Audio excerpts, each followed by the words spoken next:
right, let's go ahead and begin this session. So good evening, parents and family, to Thurgood Marshall College new parent and family welcome. We are excited to have you all here as your students embark on this new adventure into UC San Diego.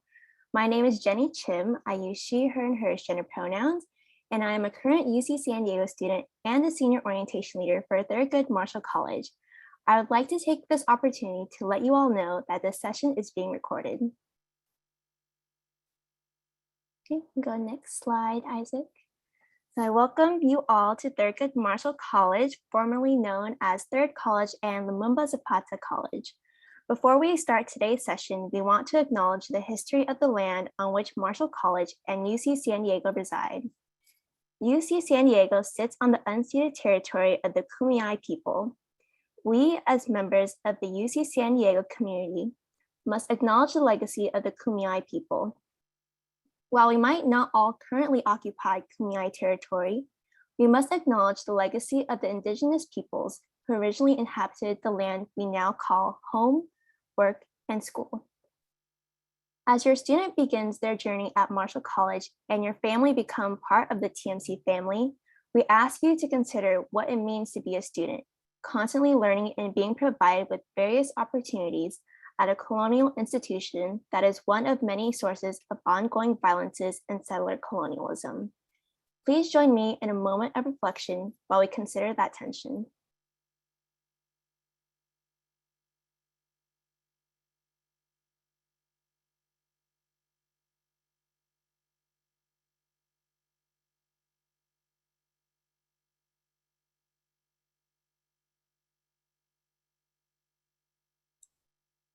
In the spirit of healing and justice, we as Marshall College acknowledge and honor the Kumeyaay people, past, present, and future. In naming and acknowledging the history of the land, the people, and the cultures, we hope to disrupt the pattern of oppression faced by Indigenous communities in San Diego, California, the United States, and around the world. Social justice issues are deeply linked, and as we learn more today, we urge you to explore the connections between systems of oppression and our common struggle towards liberation. The next few years will be filled with opportunities for your students to take the time to consider what role they will play in dismantling colonialism and what it truly means to serve the world as a scholar and citizen. 51 years ago, Third College began with a mission to bring communities together to move towards liberation. Marshall College will provide your student the tools, resources, and education, and ultimately they will decide the role that they will play. Their journey continues with us here and now.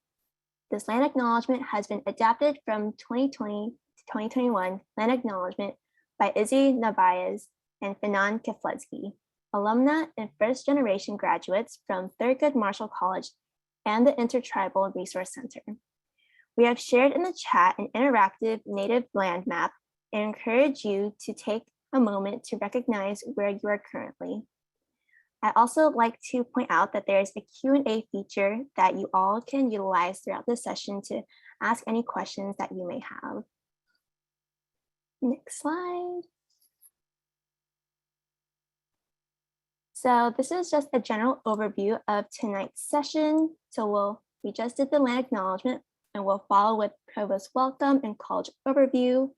We'll then head into Thurgood Marshall College area overview and Q&A, followed by a break.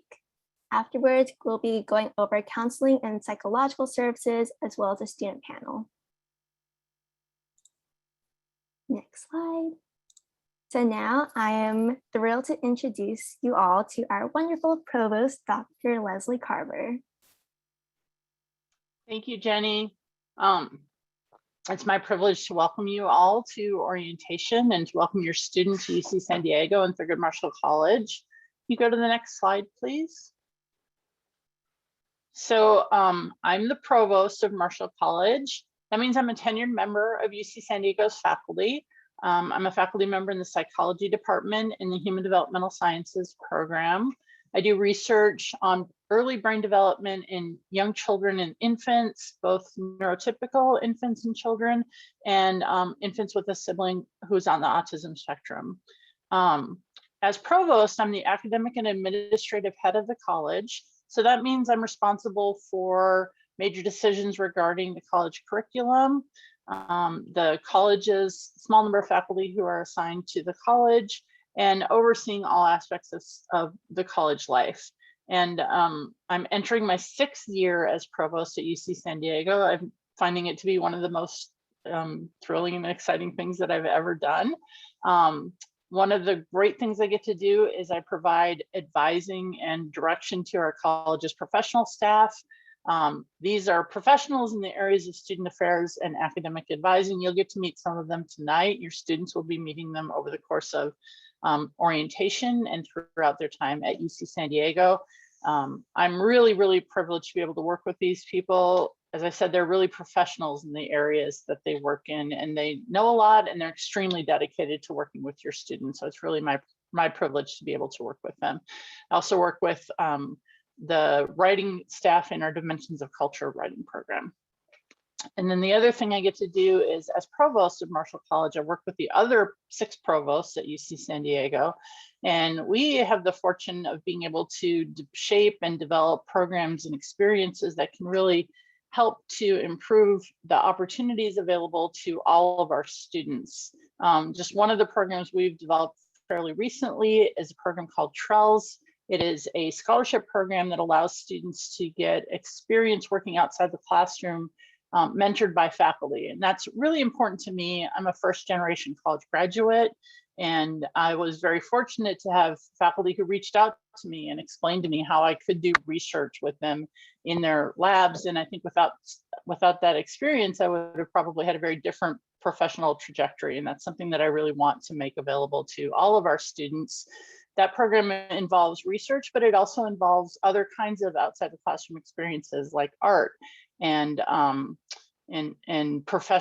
public service projects, always mentored by faculty. And I think that's really important, because I think that for students, it's not only an opportunity to get to know their faculty and to get letters of recommendation for when they go to graduate school or apply for jobs, but it's also a really good opportunity to learn in a way that's a little bit different from what they get in the classroom. I think that when you actually do something yourself, it's a lot easier to learn for a lot of people than it is to be lectured at, kind of like I'm doing right now. So I think that those kinds of experiences are really important. We provide them to students through Marshall College, and we also provide them through the colleges in general. As you'll hear about later, our college has students from every academic discipline. So the colleges at UC San Diego might be a little bit different from what you've heard about in other places. We're not divided by academic discipline. Instead, our general education requirements are common within the college.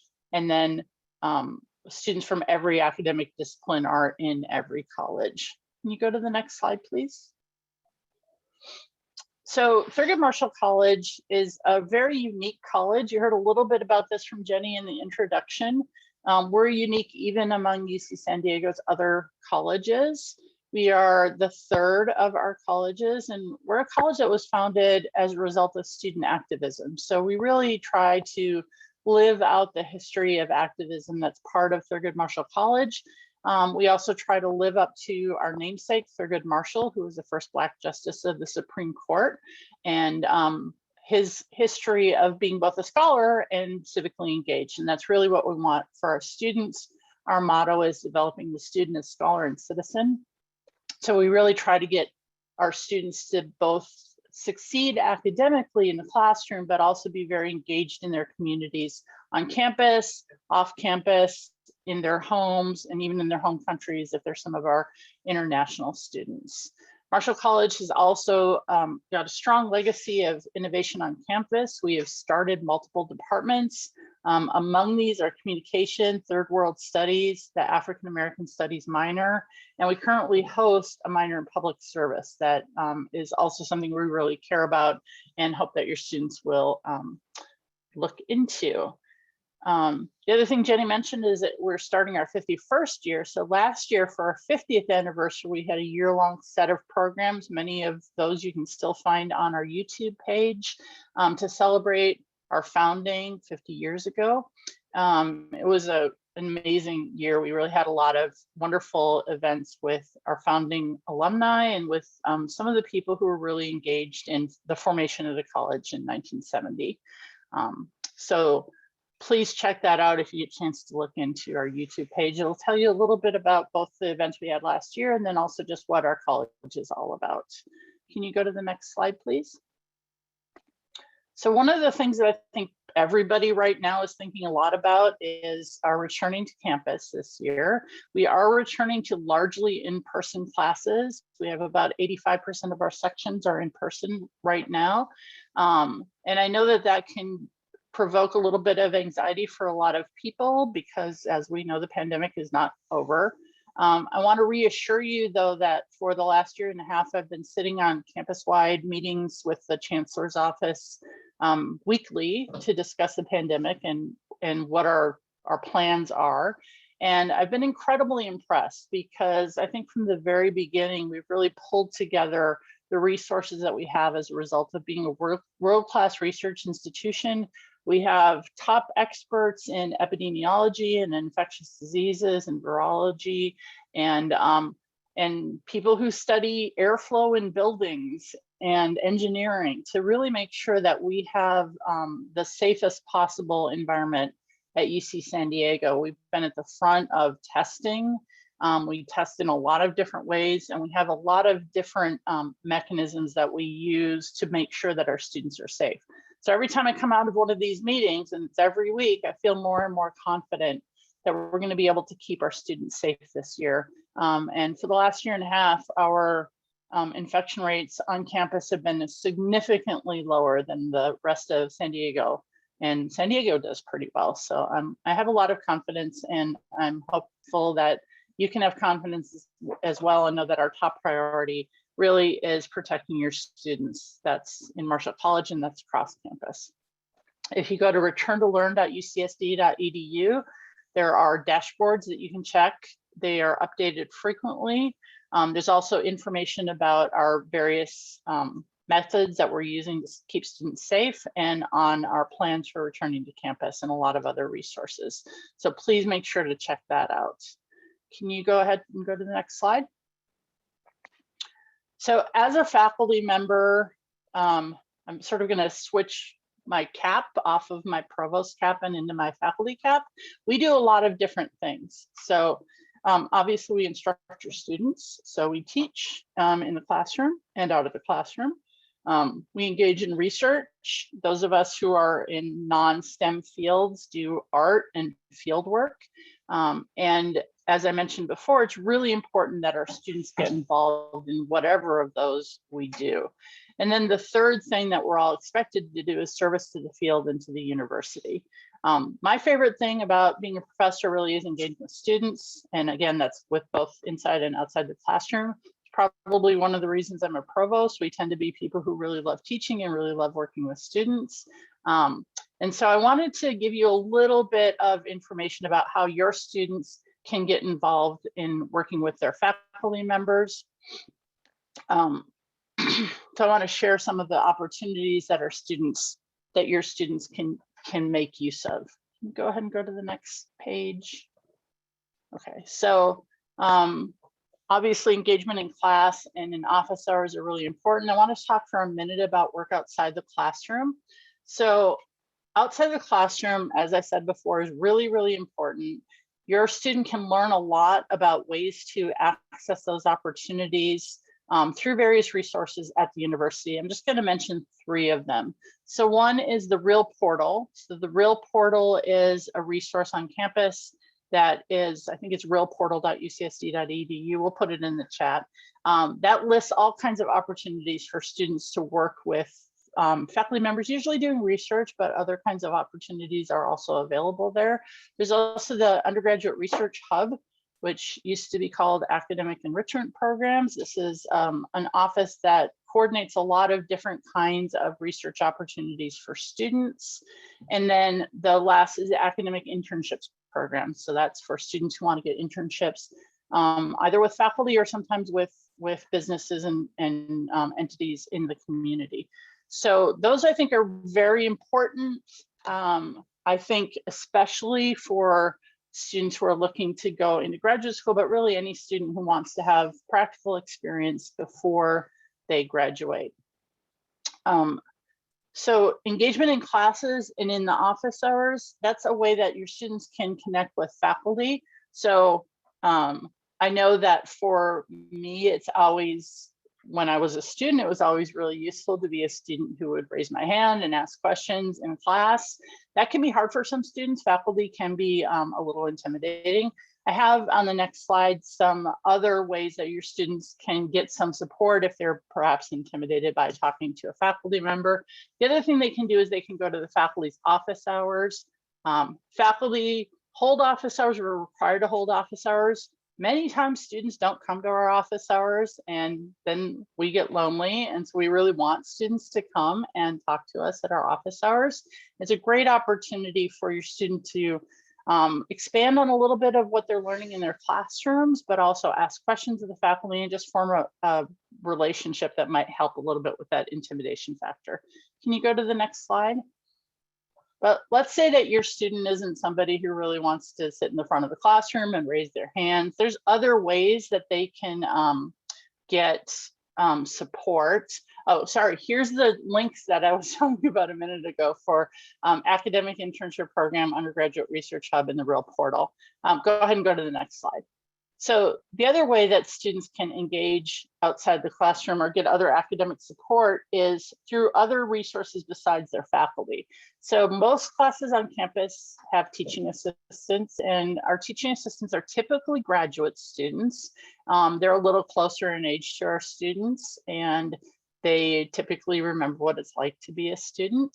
And so often they're easier to talk to than a faculty member might be. So TAs typically also have office hours, and it's really a good idea for students, especially if they're a little intimidated, to talk to the faculty member, to reach out to the teaching assistant. We also have a lot of great resources at the Teaching and Learning Commons. This is located in Geisel Library, and it has a whole bunch of different resources to support students. There's a writing hub. There's supplemental instruction for some of the math and STEM fields. And there's a lot of ways that they support students. OASIS has programs for tutoring both in the summer and the school year. First year experiences courses are offered through the colleges. I'm teaching one for transfer students this year, really trying to focus on getting some of those extra experiences because transfer students don't have as much time before they need to be graduated. And then also they can really reach out to their peers. I find that the more students talk with their peers, study with their peers, the better they can learn. As a psychologist, I know that you learn best sometimes by teaching other people. And so I usually encourage my students to form study groups and get to know their peers. So that's just a little bit of the things that your students can do to get a little bit more academic support. You're probably thinking, why is my student not hearing this? I want to assure you that they will. They'll be hearing it throughout the next week and again throughout the rest of their time at UC San Diego. So thank you so much for coming and for your attention, and I will hand it back to Jenny. Thank you so much, Provost Carver. Alrighty, so moving on, we'll actually be going into a really quick stretch break. We'll be coming back at 5:25 p.m. And this break was brought to you by the Parent and Family Program. So if you want to check out the various resources that we have for campus-wide parent and family programs, you can go ahead and scan that QR link. And I do want to mention before we go on this quick break that the recording of this session will be sent via email next week. So we'll be resuming at 5:25. Alrighty, hopefully you all were able to get a quick little break, maybe grab some water. But we'll be going ahead with our presentation for today. You want to go to the next slide.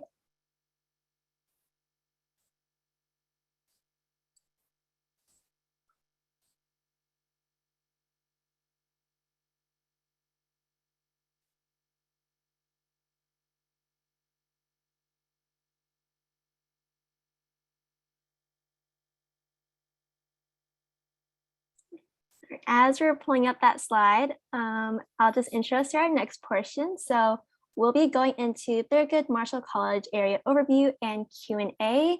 And I'd like to go ahead and introduce the wonderful Claire Harrington, our Dean of Academic Advising.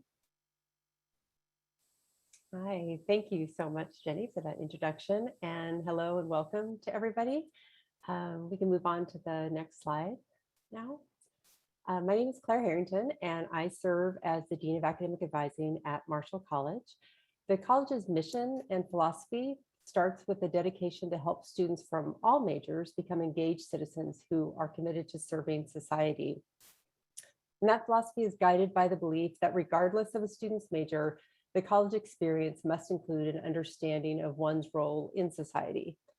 And so the Academic Advising Unit at Marshall College contributes to that mission and philosophy by teaching students about their college requirements that support students in acquiring the academic skills and knowledge to pursue any major, gaining a broad liberal arts and science background, and enhancing their critical writing skills. As Provost Carver said, unlike other institutions with, for an example, a College of Arts and Sciences or College of Engineering, at UC San Diego, the colleges are differentiated academically by their general education or GE requirements. And Marshall College students can choose to major in any one of the over 150 majors offered at UC San Diego. And regardless of their major, their GE requirements will be the same. Next slide, please. At Marshall College, we view our GE requirements as opportunities and believe that they project our earnest belief in the goals of the college. Taking courses in different disciplines can help students keep their eyes open as they explore their academic interests. Sometimes peripheral vision can pick up on something that the tunnel vision doesn't. For example, sticky notes were a mistake and Toll House cookies, sort of those unexpected discoveries. So that's what we hope students do. And what you see on the slide is just a snapshot of Marshall's GE requirements for our first year students. For our transfer students, the required GE will be determined by coursework from their previous institution, and the academic advising staff will work with them to clarify their specific GE requirements. And just for your convenience, so you know, a PDF of all the links in this presentation will be shared at the end of the program. Next slide, please. So because of UC San Diego's unique college structure, the college and major advisors work very closely together to be sure our students are aware of their graduation requirements, as well as the rules, regulations, and deadlines of the university. Marshall College Advising has a staff of 8 professional academic advisors who are dedicated to your students. We consider ourselves generalists who approach advising from a big picture and holistic perspective. And we've been working with your students all summer as they submitted their academic background information and then in August enrolled in fall quarter classes. We are very aware that some students are waitlisted in some classes, and in such cases, students should contact the department and program advisors via what's called the Virtual Advising Center. Your student may have talked about this, the VAC, and follow up with us in Marshall Advising in fall quarter regarding their academic plans. So as fall quarter gets underway, we will be following county and campus safety and health guidelines. And as such, Marshall Academic Advising will be offering our services in a remote manner, and we'll continue working with students to develop academic plans, help them interpret university policies, discuss educational opportunities, many of the ones that Provost Carver alluded to, internships and research, and then we'll monitor their academic progress toward their degree completion. Our department and program colleagues guide students in understanding the specific coursework that's required for their majors. They also discuss opportunities to explore undergraduate research, and they help connect students to faculty members within that discipline. The college and department advisors utilize the VAC, the Virtual Advising Center, to manage student advising and share notes from meetings with students in an effort to provide consistent and seamless advising to your students, which initially can include first quarter academic expectations, adjustment from the semester to the quarter system, as well as their responsibilities as students at the university. So this is in a nutshell what we'll be doing for your students. But what is our relationship, the one between the family and parents and the staff? Next slide, please. Then we come to FERPA, the Family Educational Rights and Privacy Act, which prevents us from being able to share your student's educational record with you. This includes grades, class enrollment, major, etc., all that without express written permission from your student. And what this does is it allows us to focus our time and resources on your students and their academic advising needs. We are happy to guide you, however, on where to find information on public-facing websites, the academic plans website, our GE site, the enrollment calendar, etc., to answer general questions and to direct you, just as we will direct your students to the resources that are available to them. Next slide, please.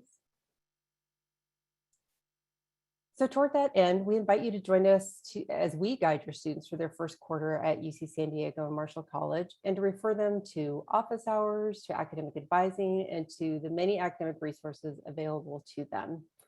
Even while working remotely, I wish to reassure you that the Marshall Academic Advising staff is committed to serving your students, and we stand by to assist them as they explore their various interests and they pursue academic opportunities during their time at Marshall College.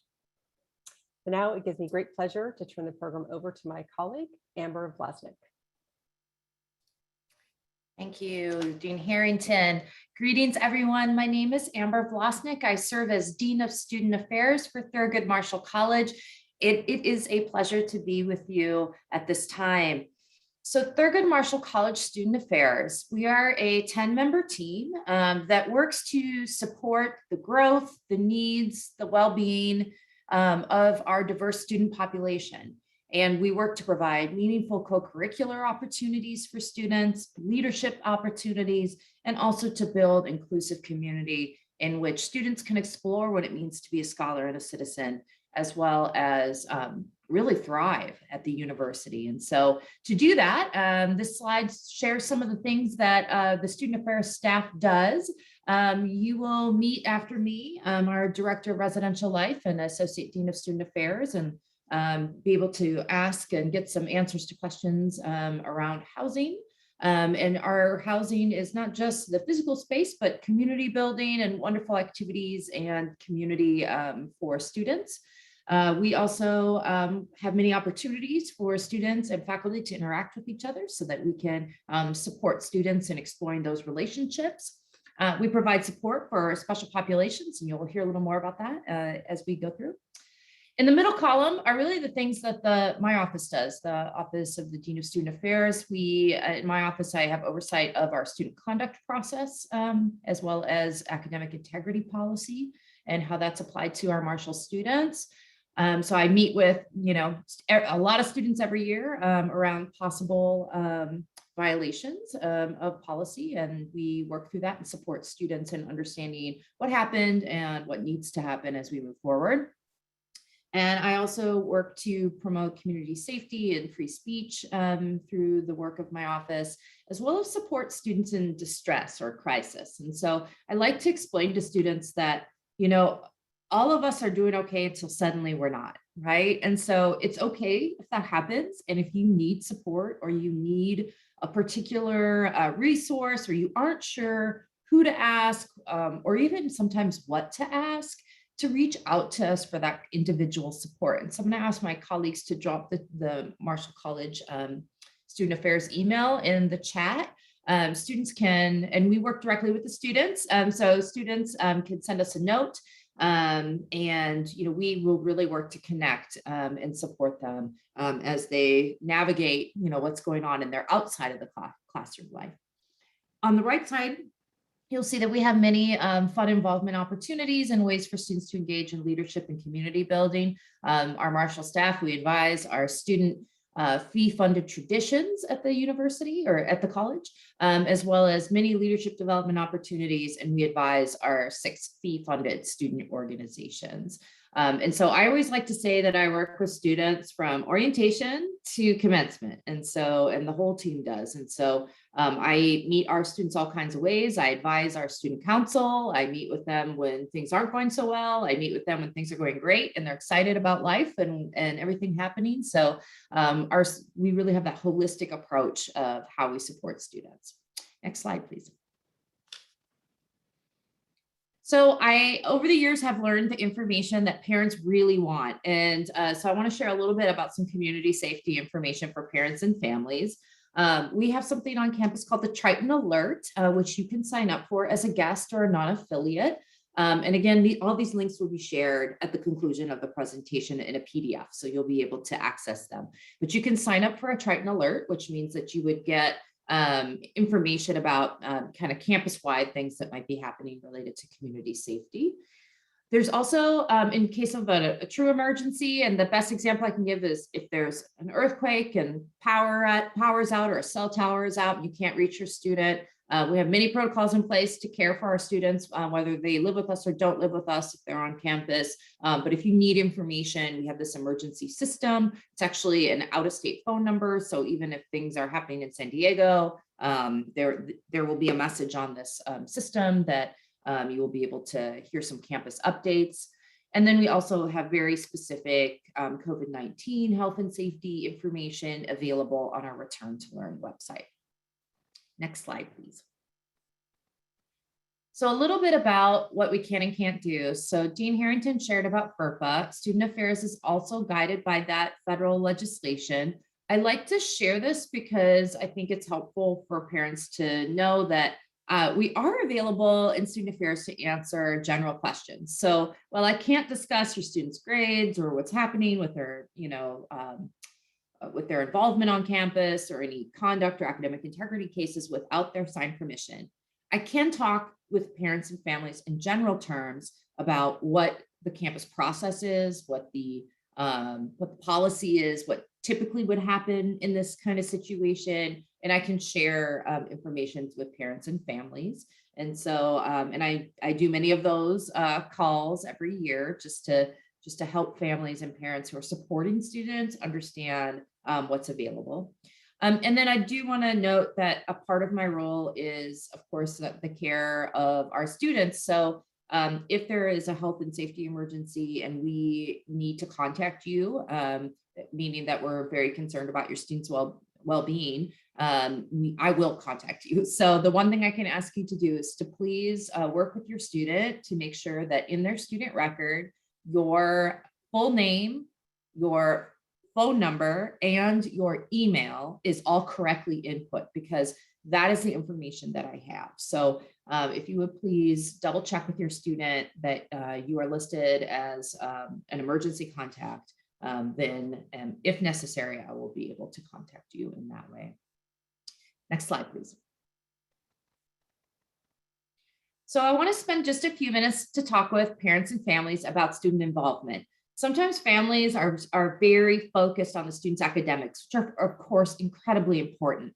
But also with that, we know that there's a huge body of research actually that shows that there are incredible benefits for student involvement. So students who are involved on campus in meaningful opportunities, they are more likely to persist in their studies and be retained. They have an increased sense of belonging and excitement about being a student.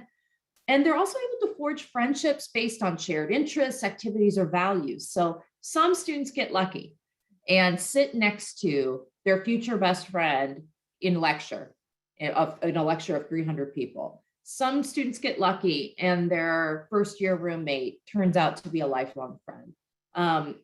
And others, they meet good people, but they don't make that connection right away. And so being involved in an organization or an activity in which you are deciding what it is you care about, you can meet others who share that interest or those values, and you can really forge that community that way. So really encourage, if your student is saying, I feel really homesick, I feel lonely, that asking them, very gently, like, have you thought about, getting involved in an organization, or, is there anything you'd be interested in exploring at the university? Because that can be such a powerful way to connect students.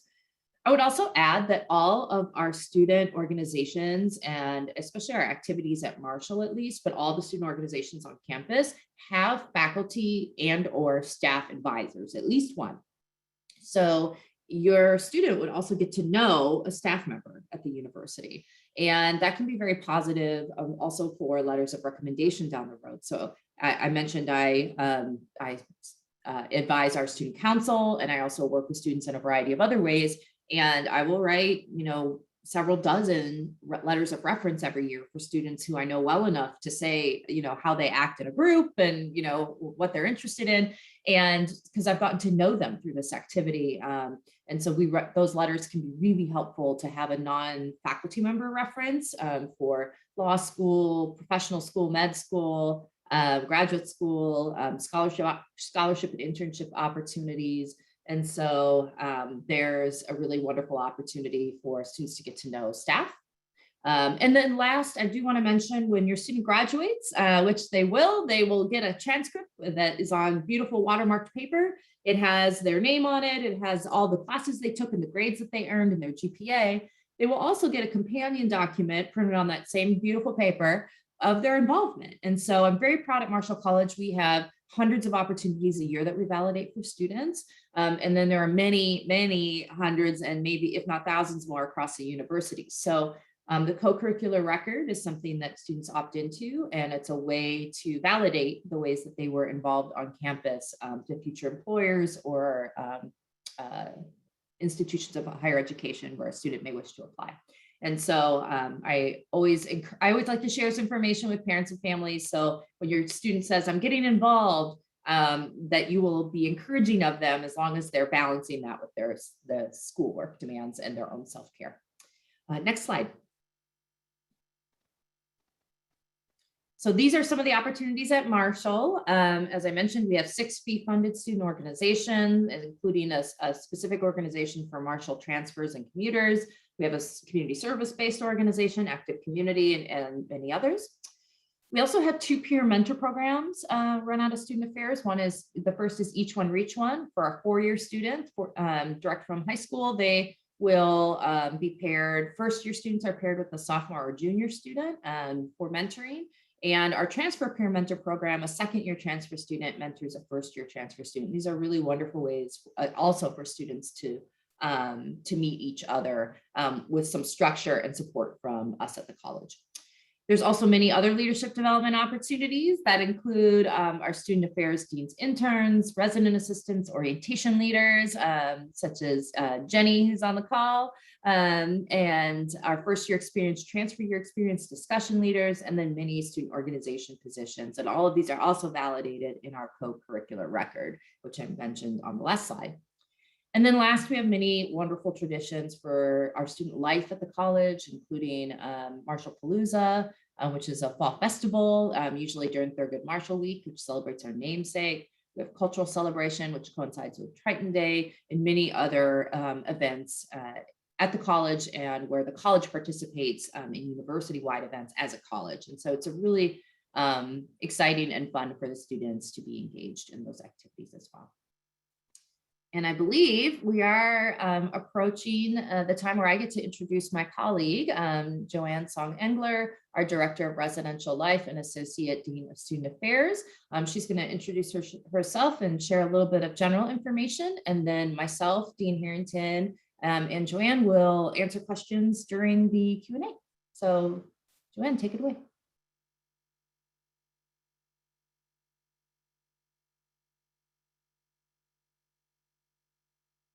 Goodness. Hello. Sorry about that. I think I would have got the hang of this by now. So hi, everybody. Thank you for being here. My name, as Amber said, is Joanne Engler. I'm the Associate Dean of Student Affairs and Director of Residential Life for Thurgood Marshall College. So Residential Life oversees the on-campus living experience. Our team recognizes that you're placing your students in our care. And we take that responsibility very seriously. Some of our residential life staff do live on campus with the students so that in the case of emergencies, we are able to respond right away. The safety and health of your students are always our #1 priority, especially during this time with COVID. We also have resident assistants who are our peer leaders or student leaders in the communities. They plan events for your students, like educational and social events, and they also serve as mentors and resources to our students and to help them through, whether it's like conflict or pointing them to resources and new opportunities. And so their main responsibility is to help build community amongst the residents and the students that are living with us at Marshall. And so our team is committed to helping your students transition to college, and our goal is always to to make this their home away from home, their second home, because it's our home. And so we want, our students to feel that this is their home as well. That's just a really brief, in a nutshell, overview of residential life. So I will bring back Claire. And for those of, if folks are just joining us, so Claire is our Dean of Academic Advising, and Amber Vlasnik is our Dean of Student Affairs. So if you have any questions regarding advising or like overall student experience at Thurgood Marshall College, or the residential experience, we're happy to answer those questions if you just put that in the Q&A. And I know there were a few questions that we had earlier. Claire, I know you wanted to answer a few of them live. Do you want to go ahead? Sure. Thank you so much, Joanne. There's a question about at what point students will be assigned an advisor. We actually don't assign students to an advisor at Marshall College. During the enrollment period in August, we were assigned to some students just to make it easier to answer questions. But what we hope is that students can see us during our 15-minute or 30-minute appointments, respond to us via the virtual advising center, and choose someone with whom they really feel comfortable. We all work together. We work together as a team, all 8 of us. We're all well versed and able to answer the questions. But again, if a student finds someone that they really connect with, that's terrific. They can choose to continue to see that advisor at Marshall College. I'll also go ahead and take the next one, Joanne, then hand it over to you.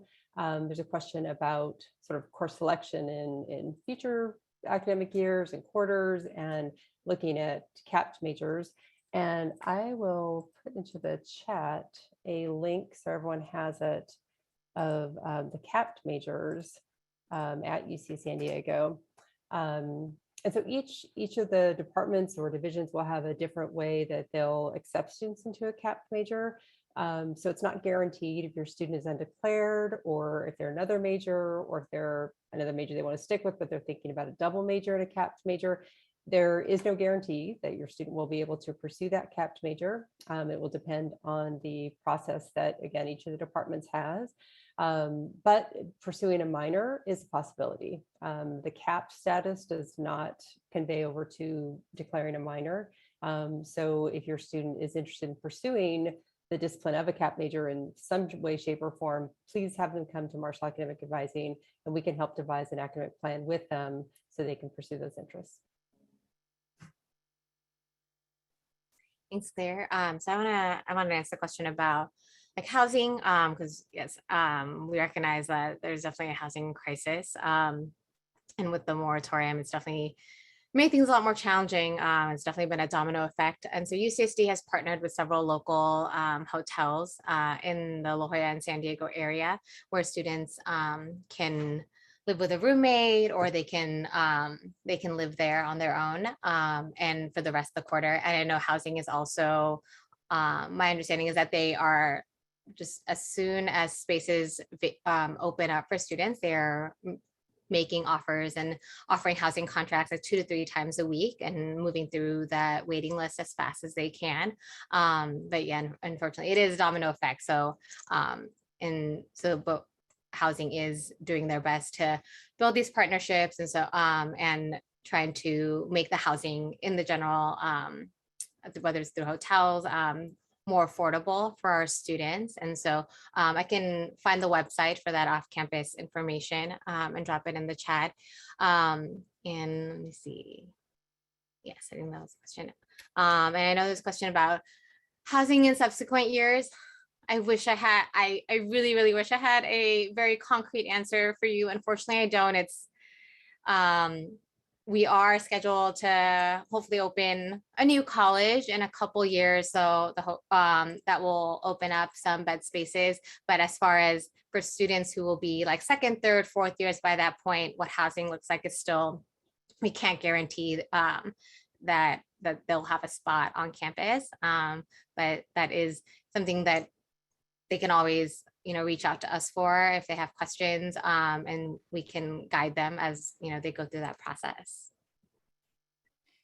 Thank you, Joanne. And I'd like to add to that something that is going to be really helpful for students who are moving off campus next year is that this year the trolley line is opening, and there is a stop on campus. And so that trolley will open in late November of this year, so in just a few months. And at that time, really housing along the whole north-south corridor along the coast is really going to change potentially for our students. So they would be able to, without a car, potentially live in a broader area and get to campus very efficiently with our campus stop. And so we'll drop some information in the chat about the trolley line as well for parents who are interested. I'd like to answer live a quick question about how students get involved in some of the opportunities. I'm going to broaden the question from the Q&A. So I had several slides of opportunities. The ways that students get involved is by directly stating their interests. So the organization, so there's a couple ways.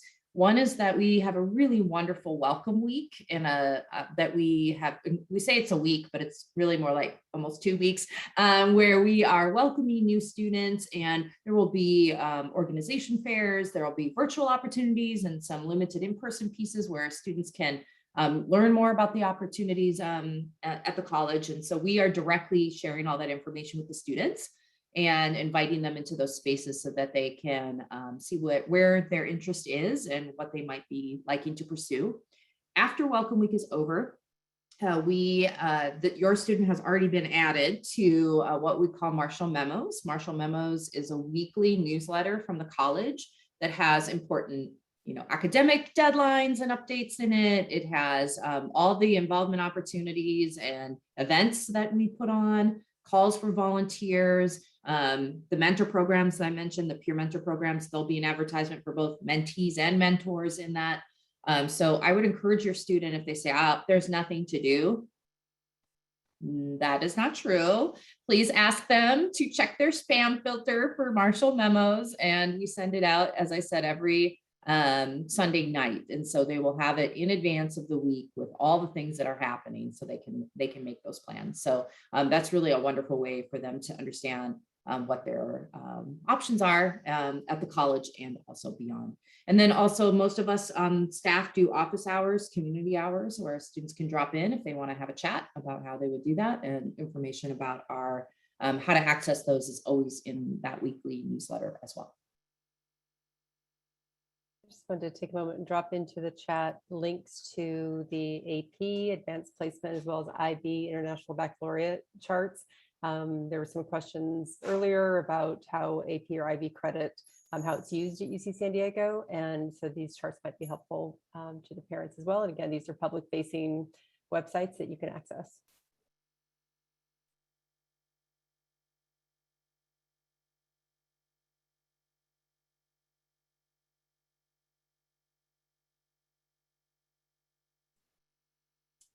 Got a question about if students waitlisted for a class, will there be virtual access or is it a certain number of overflow?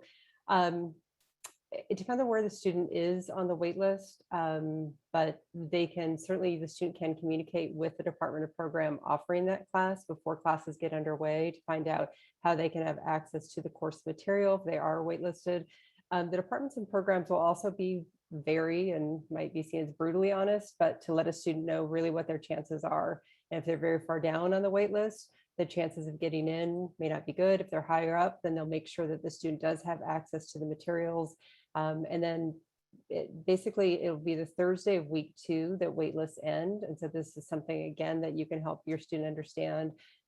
If they don't get into the class from the wait list at that point, they will not be able to get into it. And so it's important that they come to academic advising to see what other options they might have in terms of adding a different class or getting out of that wait list and getting to possibly a section of that same class that does have available seats.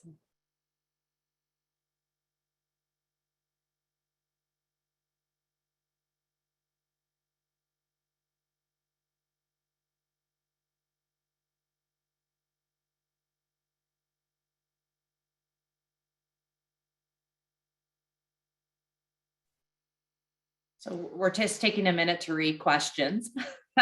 So thank you for being patient with us. Dean Harrington, I know other parents and families also ask about study abroad. Do you maybe want to share a little bit about how you can fit an experience like that in as well while we take a look at the questions? Sure. I will drop into the chat the study abroad website. Our study abroad office at UC San Diego is very organized in terms of the steps students need to take And they help students, the staff there helps students to explore not only the region of the world where they wish to study, but what they wish to study and sort of help match them up. And then the process follows the student through from meeting with their major Department of Program advisor, with the college advisor. And along the way, all of the courses through the UC Education Abroad program are UC transferable. There are other options through what's called the Opportunities Abroad program, which can be from other institutions. But what those steps along the way are to ensure that the courses the students wish to take are UC transferable and will fulfill specific requirements. And then the students can always communicate with us no matter where they are in the world through the virtual advising center. So we can ensure that the courses they're taking will count toward graduation requirements if in fact that's what the student wishes. So it's a wonderful opportunity. And again, we work very closely with the study abroad office to ensure that the student is taking all the right steps to get to that point. And just while I'm here, I'll go ahead and answer one of the questions. Are there appointments, virtual advising appointments available now for Marshall College students?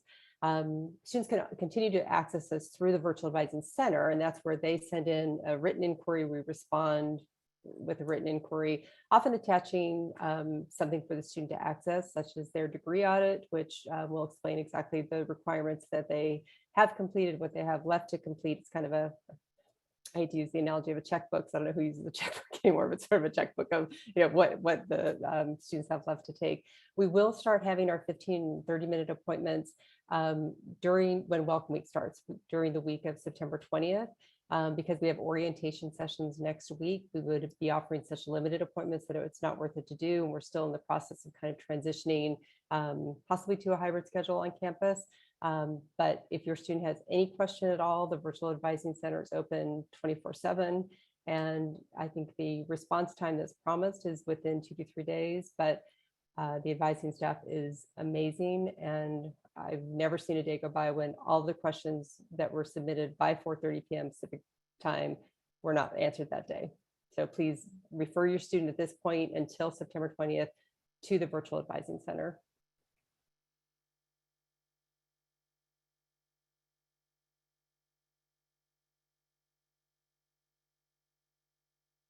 So there's some questions, Joanne, about meal plans. Do you want to share a little bit about some campus dining? Sure. Yeah. Sorry, I don't know how I missed that question. So so incoming students, like when they arrive, most of them should be able to get their ID when they check in, regardless of which area they'll be living in. If they aren't able to get their student ID, usually it's because if they didn't submit their photo on time, or if there was issues with the photo when the campus card office was printing it. But they should still be able to have a meal card that they can use until they get their student ID. And so students can use their meal plan at any housing dining location on campus. So it doesn't matter if they're living at Marshall College, they can still go to the dining hall like at Six College, or the market at Six College, anywhere that take dining dollars.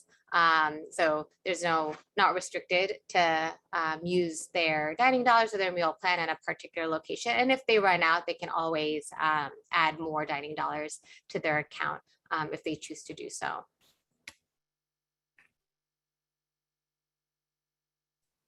There's a question too about if the money is not all spent in a particular year, is it reimbursed, or how does that work? It's not reimbursed. So for dining dollars, I'll double check this on the housing website, but I believe they have until the end of until the end of that calendar year. So if if the school year is over in June 2022, they should have until like December of 2022, but I will confirm that. But yeah, the dining dollars, if they don't use it, like with the meal plan that they purchased, then they'll unfortunately not, it doesn't roll over until like they graduate. And then there's also a question about wait list or like with housing. The timeline as to when students get off the housing wait list, it's a little bit in flux, especially this year with COVID, that there were a lot of moving pieces that were different than they were in years past. So I can't it's hard to give you a definitive answer. I know even right now, there are students who are being pulled off the wait list to get a space on campus. I think most students would know sometime in the summer. And then I think at that point, it'll kind of be up to the like you and your student if you want to continue to wait on the wait list, or, you know, if just for the sake of like peace of mind and knowing kind of, you know, your plan moving forward, it may make more sense to just look for a space off campus.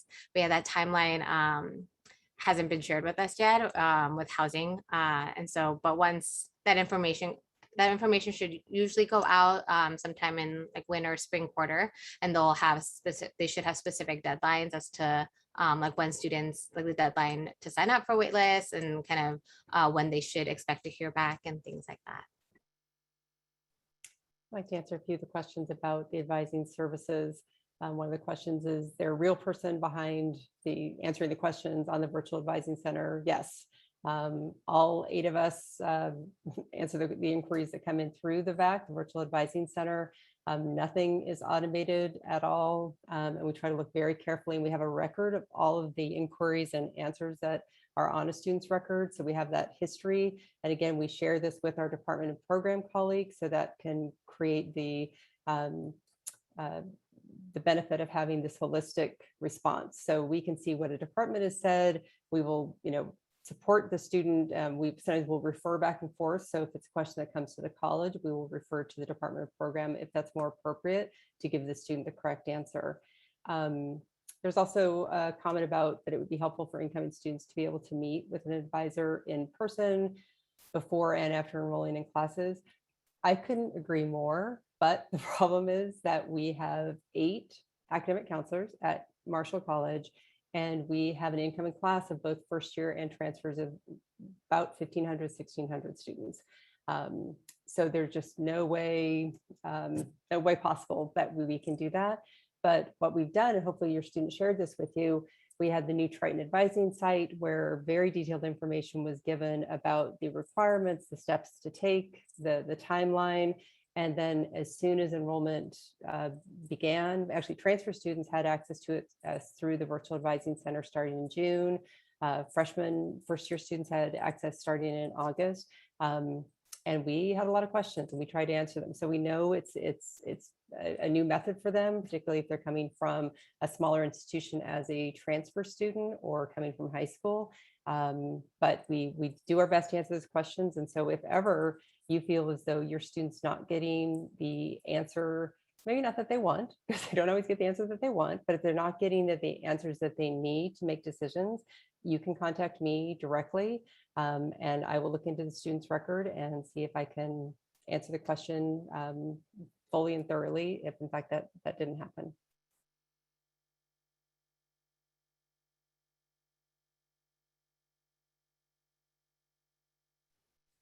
And I'd like to address the campus safety issue quickly. Sorry, Joanne. So there's a question about campus safety and are there any safety escorts at night? Yes, there's a couple options. So for on-campus walking, there are, there's a lot of lighting on campus, particularly on the largest pedestrian paths. So for students who live at Marshall, there's along Ridgewalk. Ridgewalk is the name of the pedestrian path, and there's a lot of lights. There's also blue campus safety boxes, which is a direct call to dispatch, and University of California, San Diego has its own police department on campus. And so that call will go straight to the dispatch for service. But there's also a safety escort. So I often at nighttime will see a campus security officer, which is a student, wearing a vest. They have a walkie-talkie that connects them with PD. They may have a bike, they may walk, and they might be walking their bike next to a student that they're walking from class back to their residence. So that's an option. And also Associated Students has a safe rides program to help students who maybe need a last minute lift or something near campus to their residence. The website isn't active right now, but there are also programs to support off-campus students who maybe ended up being later on campus than they thought, and walking or taking the bus doesn't feel as good of an option. So I'll try to find a working link for that as well. Yeah, so with meal plans, so there's a question about dining dollars and Triton cash. So those two are different. The difference is dining dollars can only be used at the facilities that are run by housing, dining, and hospitality. So again, that's like our dining halls and like the markets that are in our residential areas. For laundry, students do need a Triton Cash account, and they can only use Triton Cash to do laundry. And then where students can use Triton Cash, they can still use Triton Cash at all the housing, dining, hospitality locations. They can also use it at the bookstore. They can also use it at Price Center, which is where we have a few other meal options that aren't affiliated with with housing and dining, like Subway and places like that. So they just have a few more options with Triton Cash. So yeah, so that's the difference. I know there were some other questions. So and so if students live on campus, they are required to purchase a meal plan. So that's something, unfortunately, that's something they can't opt out of.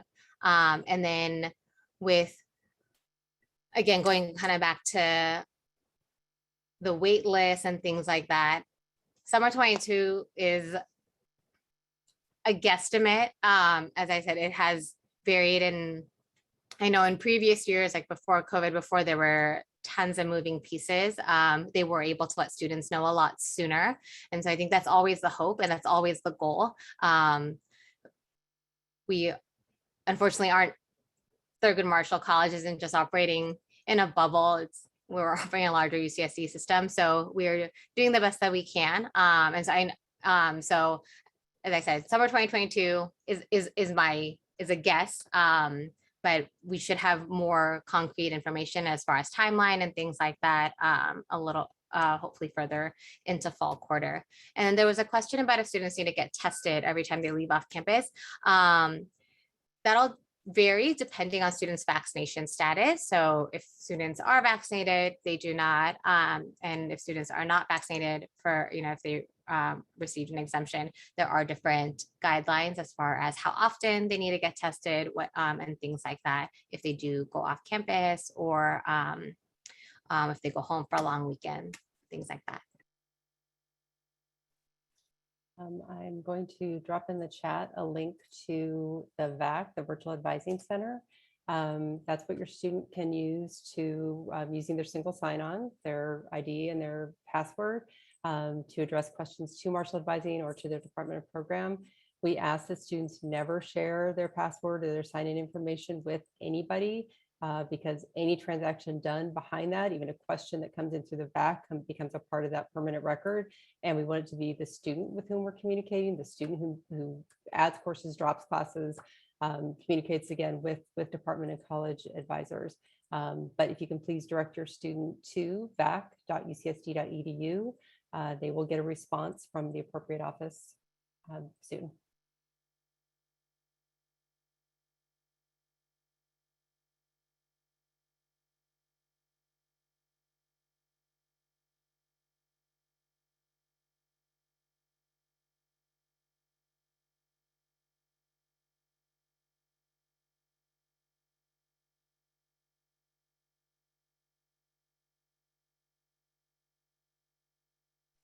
We're just taking a minute to quickly see what else we can answer here for you before we head into our break in just a few minutes. We will continue to answer questions in the Q&A and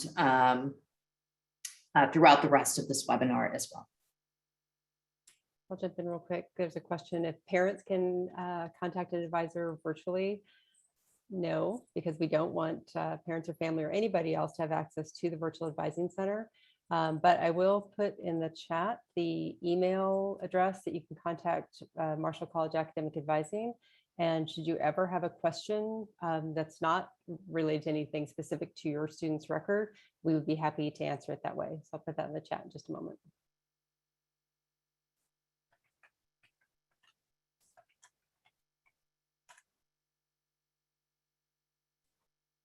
Say just to kind of close the housing for next year set of questions, we want to maybe focus on fall because that's what's coming ahead of us, but there will be a lot of information shared with students later in this quarter, and also a series of webinars and other ways of sharing information with the students about what their options will be for next year. So I do just want to share there's a lot of information that the university itself does to help make sure that students are feeling ready and equipped with the information that they need. So I'm going to just ask my colleagues if there's any final questions to answer online. Otherwise, I want to say thank you.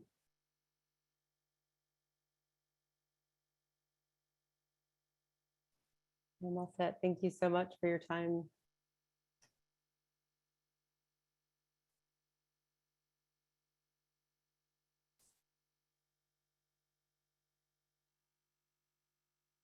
Hi, thank you to Claire, Dean Amber, and Joanne for answering all those questions.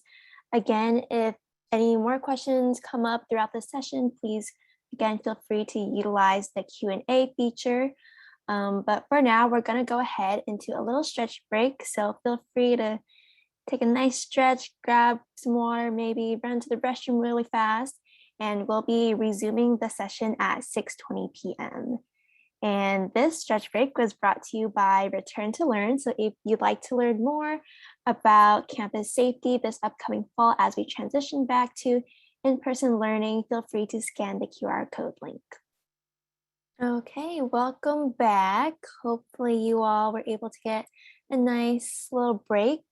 We're going to jump right in and continue on with our session for tonight. So now we'll be going over counseling and psychological services. If you go to the next slide, Isaac, I do want to preface that this presentation will be focused more on CAPS, but if you wanted to learn more about our student health services, we'll be dropping a link in the chat to the website where you can learn more about those resources. But for now, I'm going to go ahead and pass it over to Sophia Chang. Hi, everyone. Good evening. I'm Dr. Sophia Chen from Counseling and Psychological Services. We refer our department on campus CAPS. My office is based in Marshall College, and so is my colleague, Dr. Emily Limas. So both of us are psychologists and based in Marshall College.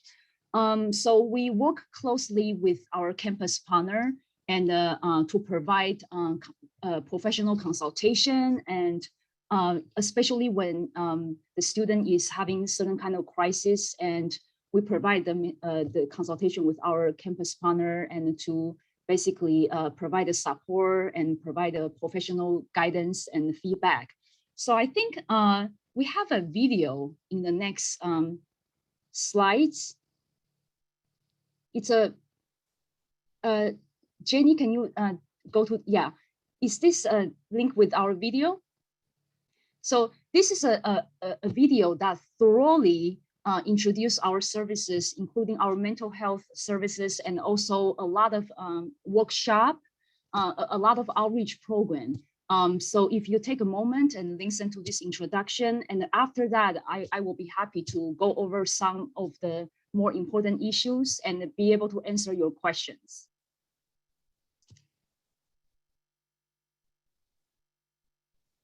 I'm going to be speaking with you today about counseling and psychological services, otherwise known as CAPS. CAPS is focused on providing comprehensive mental health support for a diverse student body. Our staff help to support students through their challenges, personal development, and growth. This slide shows you our CAPS team at UCSD. We are comprised of a multidisciplinary team made up of psychologists, licensed clinical social workers, psychiatrists, administrative support staff, and postdoctoral residents. We have a culturally diverse staff at CAPS, and you may request to work with a specific provider. We do our best to support these requests.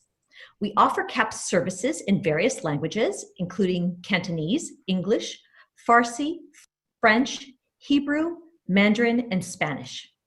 With our decentralized system, we have psychologists located all over campus. And so this is in order to increase access for our services.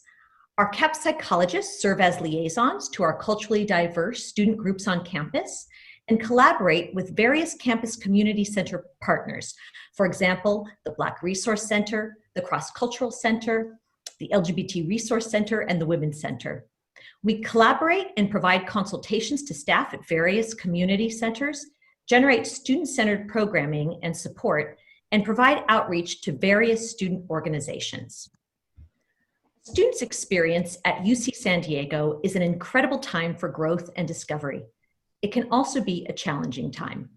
UC San Diego students seek assistance from CAPS for a variety of understandable and common concerns, including anxiety, depression, relationships, stress, academics, family concerns, self-esteem, attention difficulties, and loneliness.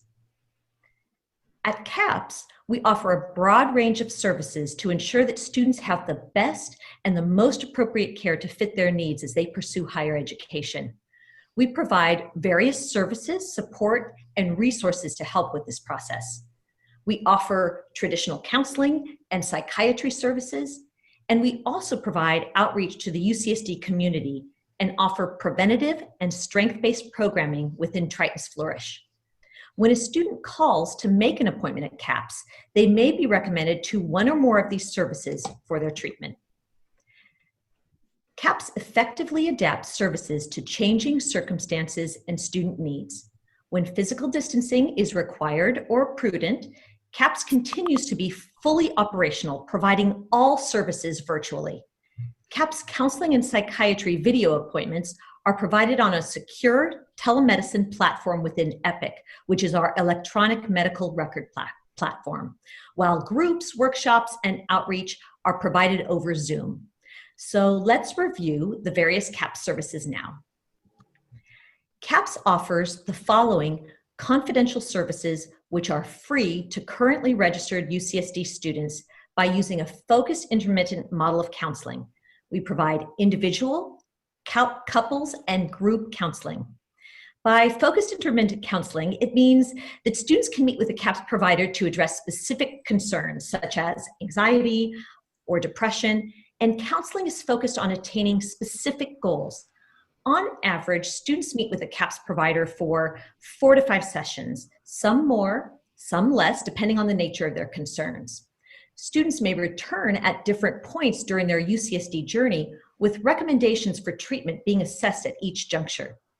Certain concerns may require a student to be seen for extended periods of time, and for these situations, students are referred to a provider off campus through their insurance. Parents can also call CAPS and ask to consult with a provider if they have concerns about their student. Due to confidentiality, we are not able to disclose information about a student seeking services at CAPS. However, we are able to provide supportive resources to parents. CAPS takes confidentiality very seriously. Typically, none of our clients' information, for example, immigration status, alcohol or drug use concerns, this information is not disclosed to personnel outside of CAPS department without a client's permission. However, there are some limits to confidentiality that include if a student or someone else is in clear and imminent danger of harm, if a student or another individual is under 18 and reports being abused, then the counselor is legally required to notify proper authorities, or for example, in a case of a court order or a subpoena. CAPS also offers psychiatric services. Psychiatrists meet with students for medication management for concerns during the duration of their counseling while at CAPS. Students can meet with a CAPS psychiatrist only if they're in counseling with a CAPS psychologist. If a student discontinues meeting for counseling, is only seeking medication management, or is referred off campus for counseling, the student's psychiatric services will also be transferred off campus. Also, CAPS psychiatrists do not prescribe stimulants such as ADHD medication. For students who are experiencing an emergency or a crisis and need to consult with a mental health provider immediately, they can call the central CAPS office number and request to speak to a counselor over the phone 24 hours a day, 7 days a week. If the concern is during business hours, which are Monday through Friday, 8 to 4, students can request to speak with the urgent care counselor on call. If a student needs urgent phone counseling after business hours, weekends, or holidays, the student can call the CAPS central office number and select option 2 to speak with an on-call mental health provider. Parent consultations are also available as needed. CAPS also provides outreach to the university community, and our Triton's Flourish programming is part of these larger outreach efforts. As you are joining UCSD, we at CAPS would hope for each of you to perform well across multiple dimensions and in a holistic manner. This includes not only addressing academic and professional success, but also enhancing one's personal, social, and overall well-being. Triton's Flourish programming takes a preventative, strength-based approach based on concepts from positive psychology, which is research into what are people doing well and what makes up a life of well-being. We offer workshops that are designed to help increase skills for resiliency and emotional coping, forums to build community and a sense of belonging, and new online self-improvement programs. These programs that we offer highlight the importance of well-being and how that's related to both your academic and your personal success. It's important to learn both the content for your academic courses as well as healthy lifestyle habits, because it's these habits that will contribute to academic performance, life satisfaction, and a sense of well-being even after college. The best part is that these services are free. They're unlimited, which means that students can attend as many as they like. You don't have to make a commitment, so you can attend one or you can attend all of them. And you don't have to be a CAPS client to attend. You can bring a friend with you, and there is no wait. One of our programs are the drop-in workshops that we offer throughout the week. These are educational and skill-building workshops for students to learn new coping strategies or build upon tools they already use. Learning these skills helps students to improve stress management and emotional regulation, helps them build tools for resilience, and learn strategies for well-being. These drop-in workshops are offered every academic quarter.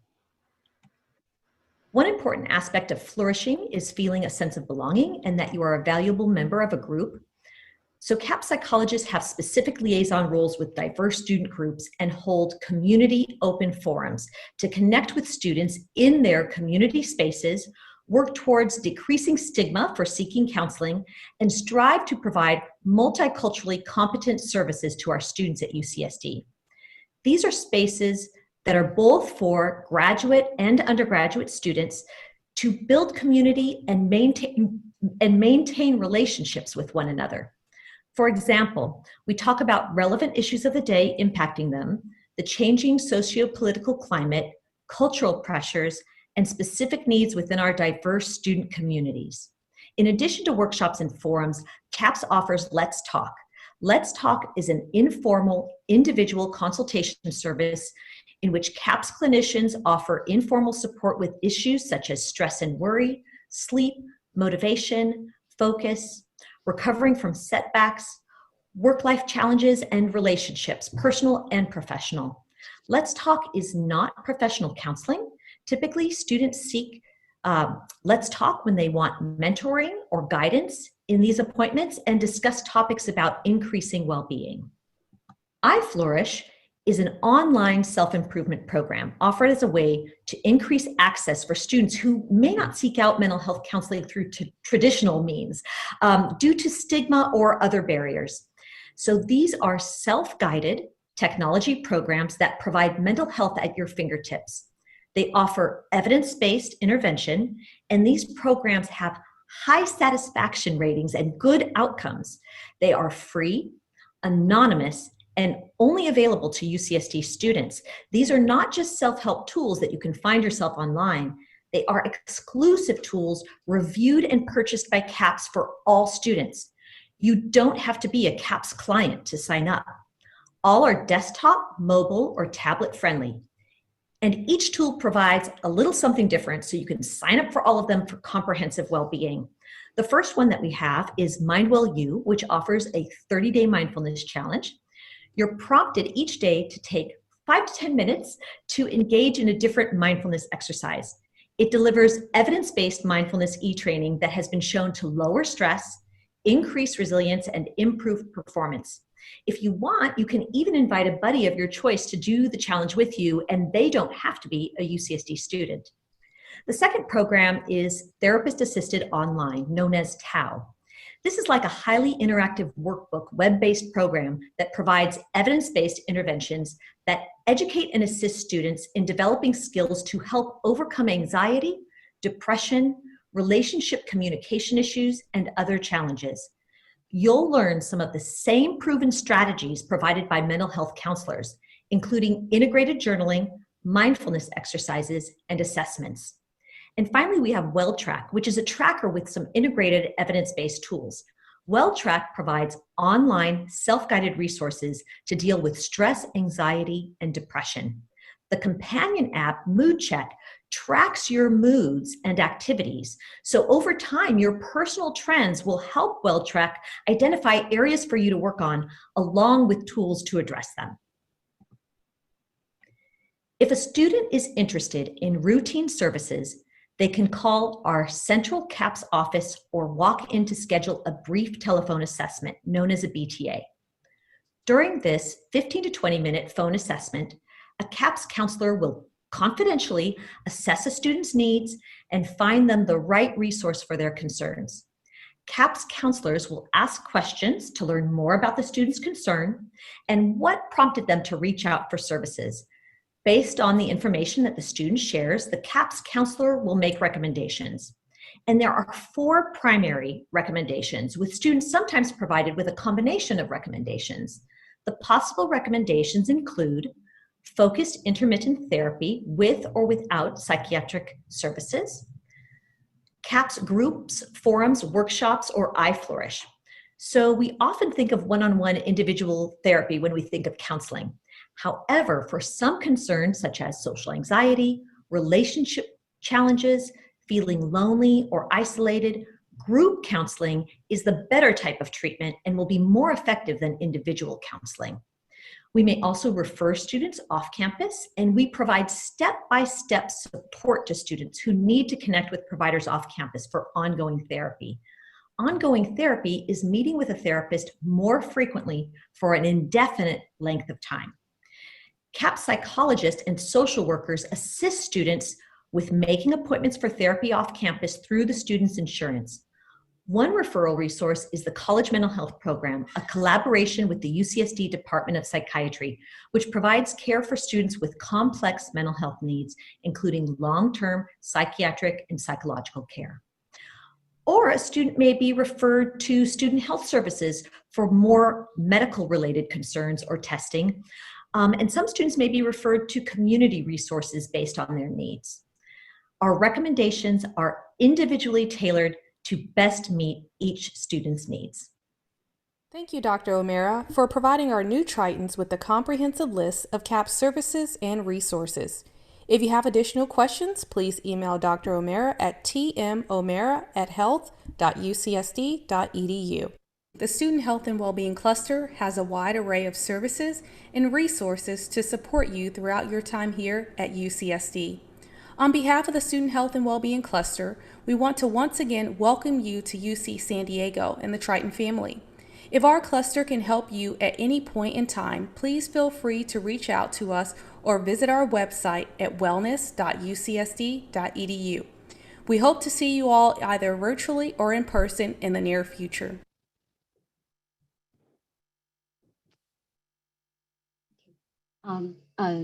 Jenny, can you help to move to the next slides? I'm going to be speaking with you. So I'm gonna go over some important highlights and important issue, and then I already answered some of the great questions in the Q&A, but I will repeat the answer to the question again, since those are very good questions. So in the video, we talk about the importance of confidentiality. So because this is a mental health treatment, so student has the right to confidentiality. So everything they share with us, we have to keep that confidential, except those a few situations, it's an exceptional situation. But in general, it's very important. We want to create a safe environment for students to be able to talk about anything and everything they are worried about. So we really keep confidentiality for them, and their treatment record will be separate from their academic record. So sometimes we got the phone call from parents and feeling concerned and worry about their children and wanting to confirm if they are getting the services from CAPS, or they are trying to get information from us. So in those situations, I have to make it clear here that we won't be able to even confirm or deny if your child is receiving the mental health treatment from CAPS. But what we can do is we will take down the information. We can take information from you. We just cannot release information from you. So if you tell us the concern you have, and and let us know your children's name, we will be able to deliver the information and deliver your concern to the provider in CAPS who is treating your children. If that's say if your children actually seek services from CAPS, we will be able to relay the information to the provider who is treating your child. But we won't be able to release any information to you. But in the situation of some students, they are seriously having the safety issue, like for example, they are suicidal and they are not just thinking about like life is meaningless or life is pointless. Let's say if they actually have a plan, they are planning to do something to harm themselves. In those situations, we work with the student closely, trying to include the parents into the safety plan. So in those circumstances, we usually will talk to the student and have them sign the release of information. So giving us the permission to contact the parents, and that's the best way to help them, dealing with this kind of mental health crisis. That's at least what I will do. In the protocol, I will have the student to sign the release of information. And in other situations, the clinical situation, when I think it's important to include the parents, I also will work with the student and have them get their permission to include the parents. So I just want to explain this confidentiality part, and hopefully we can let the parents know. Sometimes, because we have this legal obligation and requirements, so we won't be able to share information really freely with you. But there's a reason for that, and we try to protect each of our students and make sure they are mentally healthy and safe. The next slide, please. So I think one of you asked a question about the insurance. So most of the students will have the UCSD health insurance. It's called SHIP. Basically, it's the Blue Cross plan. But some of our students, they are using your insurance as a dependent. So they are using other insurance plan, not the UC SHIP insurance. So we understand that there are many factors you need to take into consideration when you decide if you want to purchase the student health insurance or you want to use your own insurance. So there are many factors, play in your decision-making process. We understand that, but we also want to encourage you to consider the access to the mental health services in your insurance plan. So for example, if you have Kaiser, the Kaiser has like a very limited number of provider. I know they have psychiatric services, but in terms of getting long-term or more frequent individual therapy, they are very limited. So if your child has a long-term, more like a history in the past, having depression, anxiety, and it's been a long-term issue, when you choose the insurance plan, you want to take that into consideration. So knowing that some of the insurance companies really have a difficulty accessing to the mental health services, maybe you want to consider SHIP, because CAPS provide the short-term mental health services. When I say short-term, meaning like in 1 quarter, they probably will meet with us like 4 or 5 times. But after that, they generally speaking, we will refer them off campus to see somebody for like more frequent or more long-term treatment. So in this moment, when we refer them out, your insurance plan will be very important. Because if you have UC SHIP, we have a very wild network. We have a lot of places we can refer the student to for off-campus counseling. But if you have Kaiser, that will make the situation, I'm just using Kaiser as an example, you know, it's very difficult to find provider to be able to work with the student with certain kind of insurance plan. And some insurance plan have a very high amount of deductible. So it almost make the situation impossible for us to refer them to the services they need.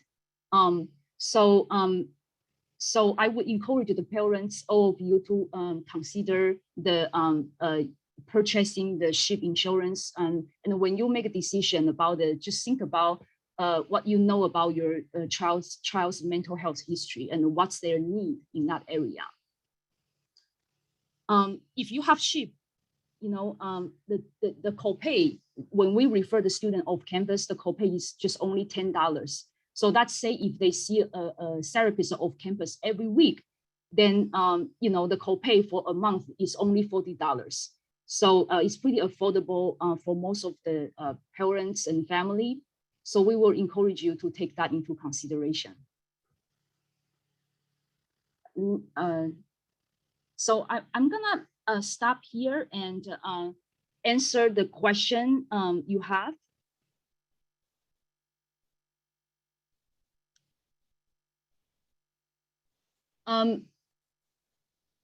So I think I already answered the first question about if the student need to meet a therapist weekly, but wants a therapist near the campus. So we will check the student's insurance plan, and then we will make the referral accordingly. And if somebody wants to find to see someone in person, but not having a car, the transportation. So it's either that, you know, we have social worker working in CAPS. We will help the student figure out how to use the public transportation to go to see your therapist off campus, or they can see CAPS therapist, maybe for the short-term purpose.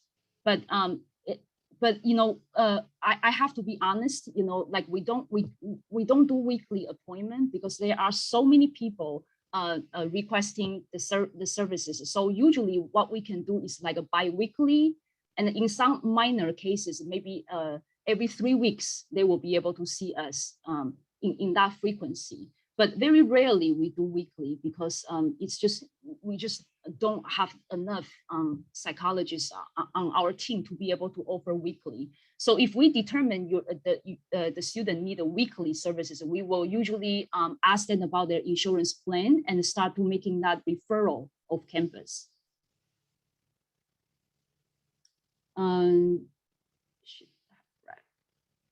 What's the question about what if we waive the SHIP but have REFT? Does the student only have access to CAPS? No, everybody, as long as you are UCSD student, you have access to CAPS. That's not the problem. The problem is after, you know, 5 sessions, when we refer the student out, that will be the time it becomes the problem, because then we have to use the insurance, you know. But everybody in UCSD, as long as you are registered UCSD student, you can use CAPS, you know, just for short-term purpose.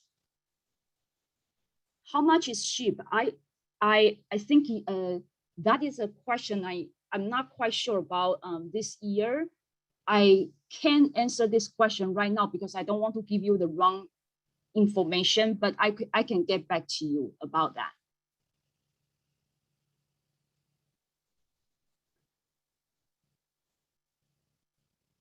So did I answer everybody's question?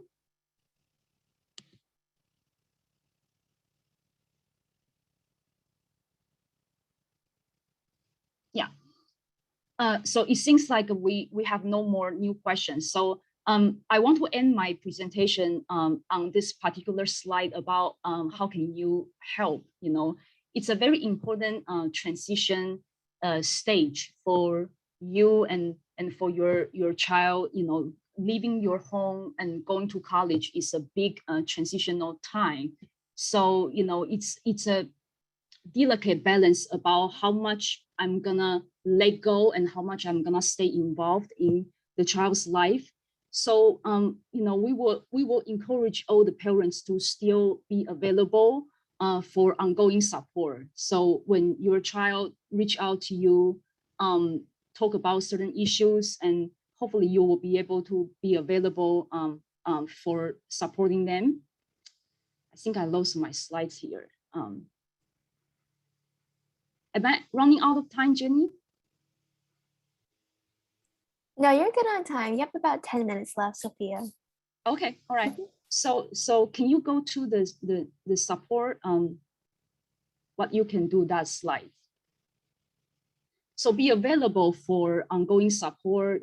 They may still reach out to you and then they need your support about any issue. So I think they still need you to be involved in some way. So there's that delicate balance we always talk about, like how much we should let them make independent decisions and how much we should be involved. So we will say that make sure you are still available to them, maintain the regular contact. If they don't reach out to you, there are many different reasons they are not reaching out to you. But we, of course, will encourage you to checking in with them on a regular basis and see how they are doing. Yeah, and then listen to them first before you give them advice. I'm sure people know about that. It's important to listen and provide that emotional support when they need to talk about things with you. And then, asking them if they need your advice, if they need you to suggest them or helping them with the problem solving.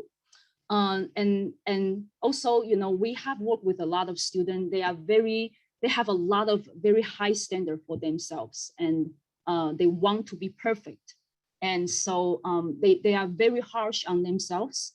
So one of the things is, if they really are stressing out about the academic stress, helping them to be more realistic about their expectations and make the goal, make the plan more like realistic, and take baby steps to achieve what they want to achieve. And of course, you can pass our information, CAPS information to your child and encourage them. If they, we have a lot of great workshops. We have a workshop for insomnia. We have workshop for stress management.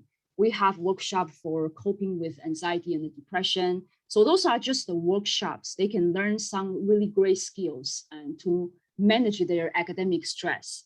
So it doesn't have to be a therapy, per se. You can learn a lot of things from our workshop to cope with the stress.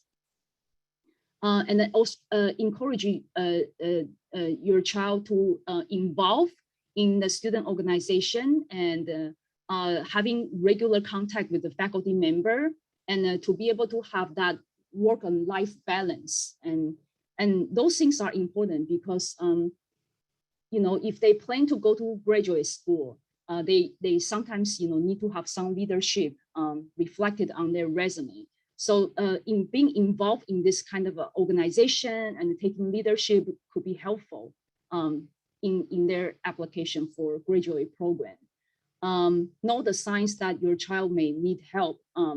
So if you start to notice something like, they seem to be very anxious and very nervous all the time, and they talk to you about they don't sleep well, they have insomnia, they talk about the feeling like a panic attack, or they talk about some of the GI problem.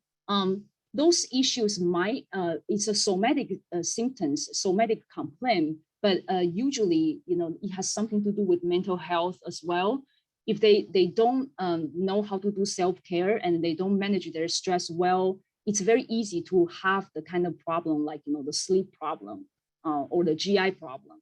So you can remind them about our services. And, I also want to review how to make appointment with CAPS. So there's a number, A5A. Maybe I can put it in the chat so everybody can see it.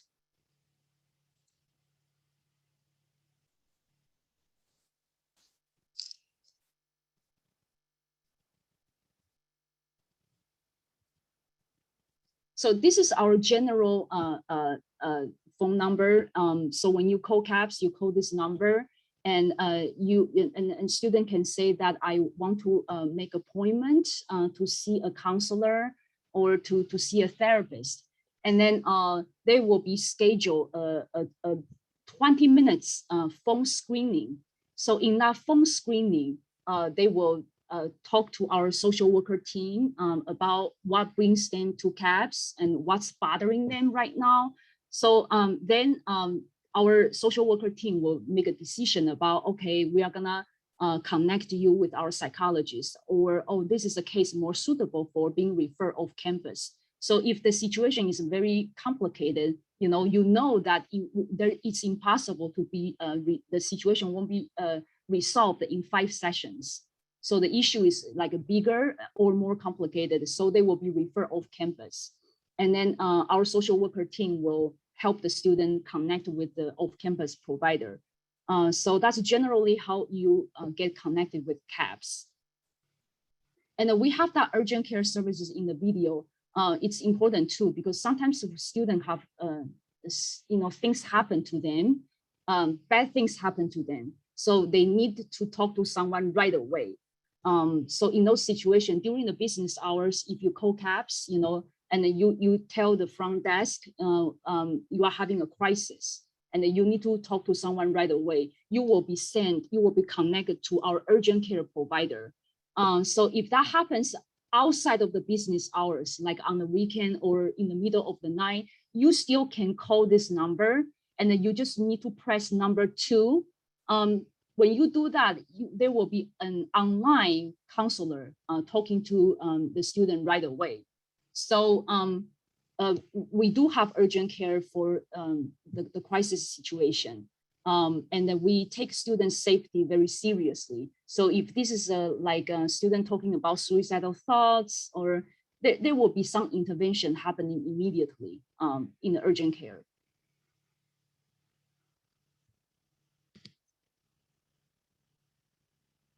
Okay. Any more questions I can answer for you?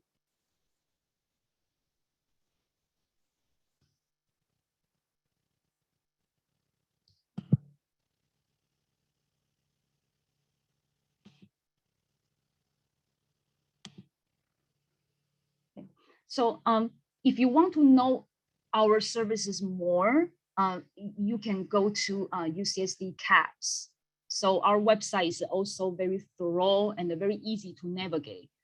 So for example, there's a place you can find all the therapist information, and then you can encourage your child to take a look and see what kind of workshop is helpful for them, or if they need to talk to a particular person. When you do the telephone assessment, you can indicate your preference. So we really work hard to match the student with what they need and what they feel comfortable with. Okay. So that's my portion of CAPS services. Yeah, thank you so much, Dr. Sophia Chang. Hopefully you all were able to find anything from that presentation that was helpful and useful, and hopefully you all feel comfortable sharing this resource with your students. So now we'll be transitioning over to our Thurgood Marshall College student panel. So we actually have a couple of our orientation leaders who just joined us tonight. These are some of the orientation leaders that some of your students may be meeting during their orientation sessions. So super exciting. I'll let the OLs introduce themselves, then we'll hop right in. So Ethan, if you want to take it away.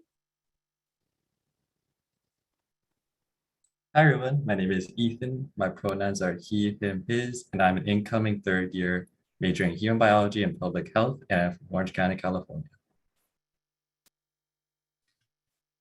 Hi everyone, my name is Alexis and I go by she, her, and hers pronouns. I'm a third year majoring in cognitive science and I'm from Alhambra, California. Hi everyone, my name is Bree. I use she, her, hers pronouns. I am a third year majoring in biochemistry. I'm also double minoring in bioethics and general biology. I am from Albuquerque, New Mexico. Hi everyone, my name is Juliet Garcia. I am a senior and also a transfer student who goes to Marshall College. My pronouns are she, her, hers, and my major is political science with a minor in ethnic studies, and my hometown is here in San Diego. Hi, my name is Sammy. My pronouns are she, her, hers. I am going into my 4th year as a senior, and I'm majoring in cognitive and behavioral neuroscience, essentially cognitive science, minoring in biology, and I'm from Long Beach, California. Yes, we're super excited to have our orientation leaders join us tonight. As we're allowing folks to drop any questions that they may have in the Q&A section, I'll just have our wonderful leaders start us off by answering the question, what does being a Marshall student mean to you? So I'll toss it back to Ethan. To me, a Marshall student means being part of a community that's really close to a family, and we all continuously support each other in any form possible. As you may or may not heard already, our motto is scholar and citizen. So to me, being a Marshall student means not being, to me, it means being very well-rounded. So not only learning, it's taking what you learn into the classroom and applying it to your daily life. And a lot of us are activists, so that makes me very proud to be in this college and be in this college that is rooted in so much history. To me, being a scholar and citizen in Marshall is very similar to Alexis. To me, it means taking my experiences in college and in the classroom and trying to apply them to impact the community around me and make it more inclusive and welcoming for others. To me, being a Marshall student means giving back to the community as I grow and accumulate all the knowledge that I've gathered while being at UCSD and Marshall College. And it also means to me like advocating to make our education system a more inclusive and equitable place for all students. For me, being in Marshall means, like what was said earlier with scholar and citizen, taking what you've learned and just applying it and getting involved in issues in your community, but then also just getting involved in your community in general and helping to build a brave and safe space for everyone to be a part of.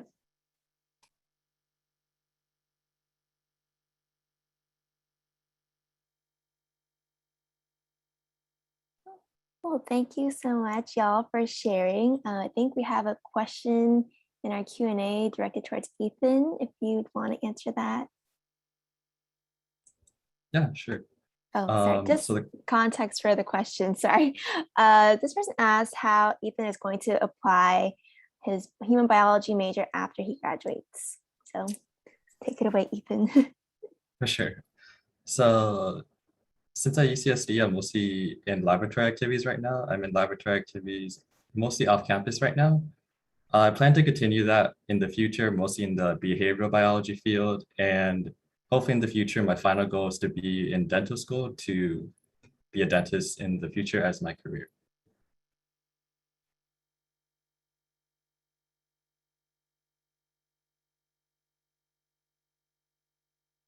Yeah, it's awesome. Thanks, Ethan. As we're waiting for more folks to kind of think about what questions they may have for y'all. Would any of y'all feel comfortable sharing your postgraduate plans?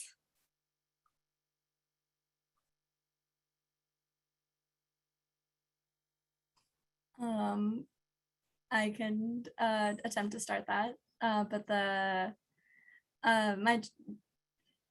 I'm still finding exactly what I want to apply towards in the next year because I will be graduating in the spring. But at least for me, being in the social sciences, I'm looking at either something like education, counseling, or also just going into research and potentially pursuing grad stuff, or also taking a gap year because that's something that I personally figured. While UCC has been amazing, school's still stressful, so taking like a little bit of a gap before continuing with more stuff. But yeah. I can go next. So similar to Ethan, I am pre-med.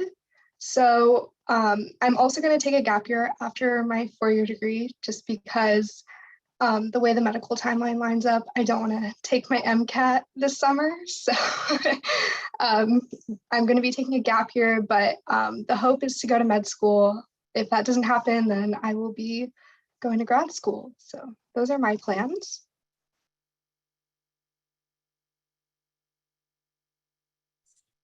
I can go next. I'm currently 3rd year. I just changed my major to cognitive science. I have no concrete clue as to what I want to do after I graduate, but so far I am really enjoying my major because it is very interdisciplinary.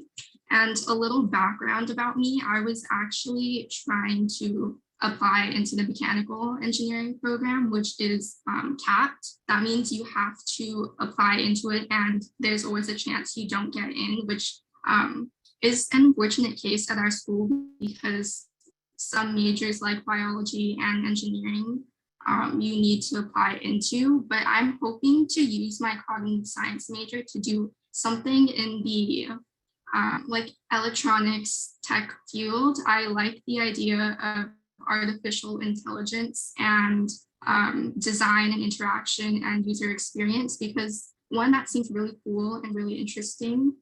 And two, because I mean, there's a future in it. Like our whole world is so technologically advanced. I'd like to continue with that. And I also see in the Q&A some stuff about classes. I have to say I love my Marshall GEs. I'm really happy that I got to take them because if I weren't in Marshall, I probably wouldn't have taken a theater class or a Latin American studies class, which have actually been some of my favorites.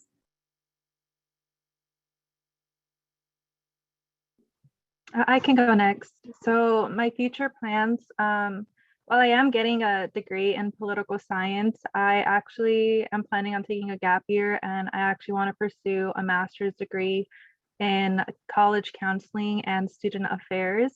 And I'd like to work in the student affairs area in community colleges or universities.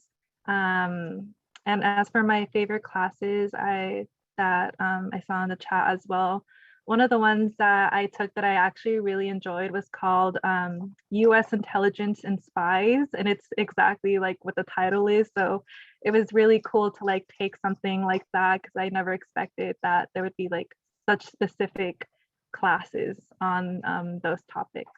So Yeah, awesome. Thanks for sharing, y'all. Someone also asked in our Q&A section, how did you decide on your major? Do you have any minors? Was it a straight shot or a trip around campus to determine your major? So if one of y'all wanted to answer that, feel free to go for it. I see Bree, if you wanted to go for it. Yeah, I can start. So deciding on my major, when I came to campus as a first year, I really did not want to do biochemistry. I had applied to be a bioengineering major, but did not get into the major. And so I came in really wanting to transfer into bioengineering, but the reason I ended up staying was just because I had two roommates my first year that were also biochemistry, and just having that community of support and understanding for the classes and what we were all going through really made me want to stay, just to keep that. But I also acknowledge I do have two minors. So I decided on my minors because I wanted to do something outside of my major. I went in and I was like, well, I want a minor in Spanish. And I just started literally Googling minors at UCSD, and I saw one that said bioethics. And I was like, well, that might be really interesting since I want to go into the medical fields. That might be important for me to know and understand. So that's why I picked my bioethics minor.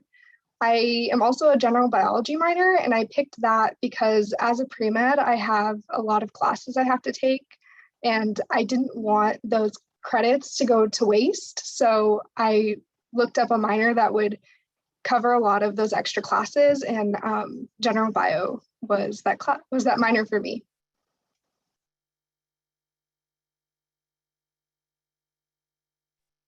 Awesome. Thanks so much for sharing that with us, Bree. Moving on, questions are coming in. I did find a good question about asking how long would you say it took you to adjust from home life to independent campus life? So if any one of y'all wanted to chime in on that, feel free to do so.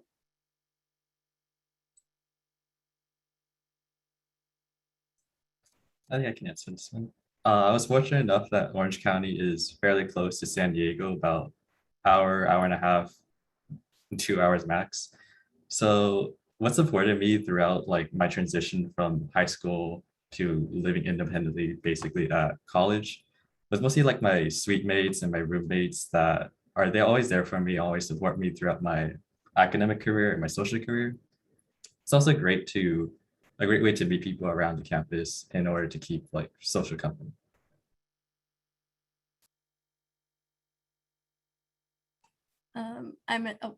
I'm in a similar boat to Ethan, so like grew up not too far from UCSD, although I had never been to San Diego before coming here. But I do know what really worked for myself and other people I know that came from a lot further away, other states, other like Northern California, just other countries even, was getting involved and like finding community within the university wherever it felt most natural. So whether it was connecting with a cultural group or connecting with a hobby like dance or sports or gaming, or even just getting involved with service and getting to know the San Diego area better, that is something I've heard from a lot of people has really helped them adjust to the area, find a community on campus, and just really grow comfortable with the space.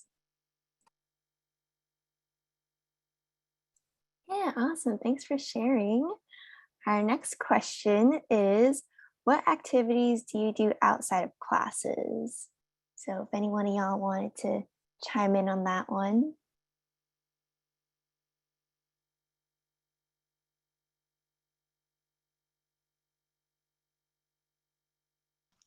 I can talk. Sorry, I hope you're not getting sick of me. But so for me, I've done a lot of stuff on campus. I'm involved in Associated Students, which is the student government for the entire campus. I'm also currently involved in club tennis. I'm a team captain on that team. Sorry, I have them written down so I don't forget. I also do volunteering at UC Health, and I'm involved in orientation. So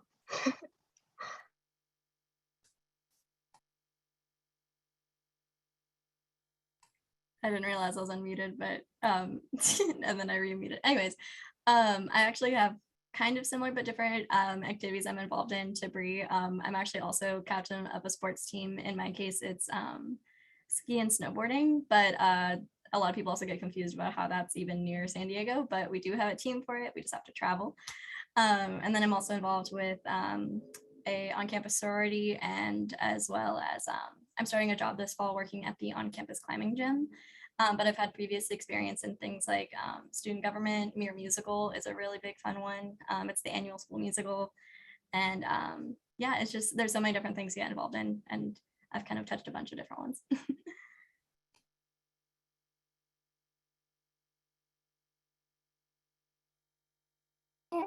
a lot of great, awesome ways to get involved here on campus. So someone else also asked, what would you tell your freshman self if you could go back to do to improve your first 2 quarters? I can go for that. Something I would tell my freshman self to like improve on like my first 2 quarters at UCSD would definitely be to get involved more, because I definitely felt insecure coming in as a transfer student, because I was like, oh, I'm already a junior and there's no way I can be involved in campus because I have like no prior experience at this university. But that's like completely false. Like the first job that I applied for on campus, I got it. So I would say to definitely be like more confident and just get involved, because having that like support group, even if it's like just like a job or a club, it really does like make a difference. And it really also just like motivates you to like keep doing better like academically, because you have like things to like look forward to. In terms for like academics, what I wish I would do more, I would just say like, I guess like read more. There's like so much reading, especially like in my major at least. It might be different for other majors, but in mine there is a lot of reading we have to do. So I would just like say just like completely like keep up, read like every day, like don't let like a day like fall behind. So yeah. Yeah, that's a perfect segue to our next question, which is, do you find your class schedules manageable? So if y'all wanted to kind of talk more about time management, that'd be great.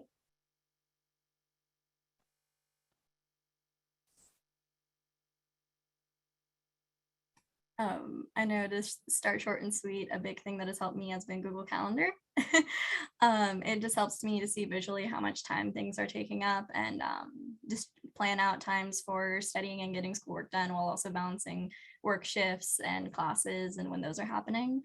And as for how to keep it manageable, I've run into the experience of overloading myself. So I find a good tip is to get involved, but also really watch just like that you still have free time, because that might end up being studying time if you lost track of time, or just like time for you to relax and recharge.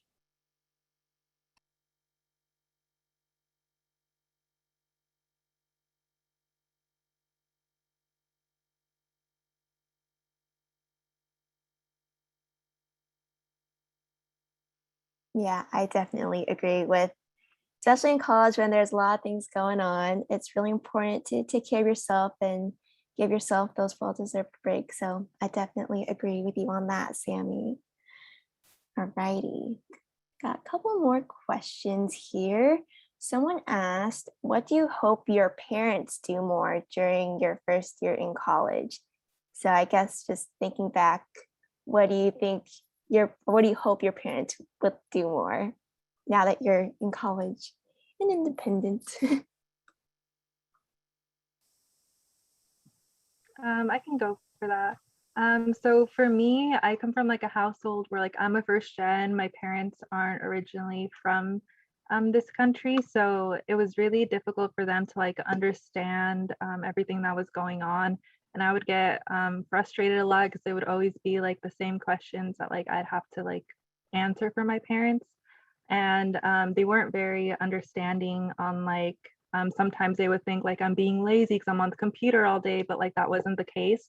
I'm just like on the computer all day because, you know, Zoom and doing homework and doing readings and everything is online now. So I really wish my parents were more like understanding of like that new like use for technology while being in school, and just like understanding that like university is like takes up a lot of time, and like, you know, like I don't like being like seen as like I don't, because I'm not doing like other things, like it just kind of like I'm being seen as like lazy and stuff. So that was something that like I wish was different, that they were just like more supportive and yeah, just like understanding. I know it's hard for them because they don't understand the American education system, but just to like be like as patient as possible. And yeah.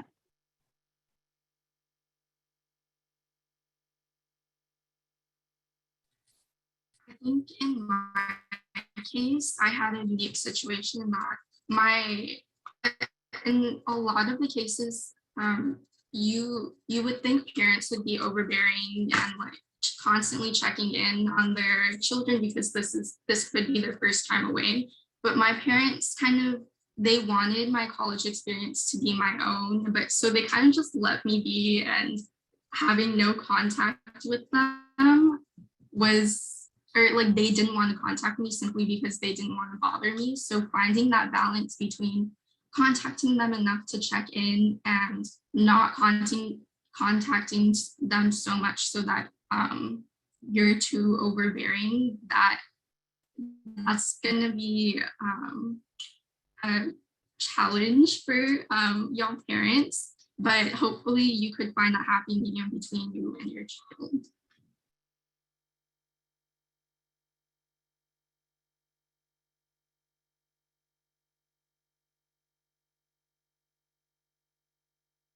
Yeah, I definitely agree. It's all about that perfect balance. So great input from our student leaders here. Someone else also asked, what are your favorite places to eat on campus? Or if you haven't had the chance to go on campus, are there any food places you might be looking forward to trying? I am a big foodie, so I could start us off. I do really love OBT, and that stands for Ocean View Terrace, which is right here in the lovely Marshall College.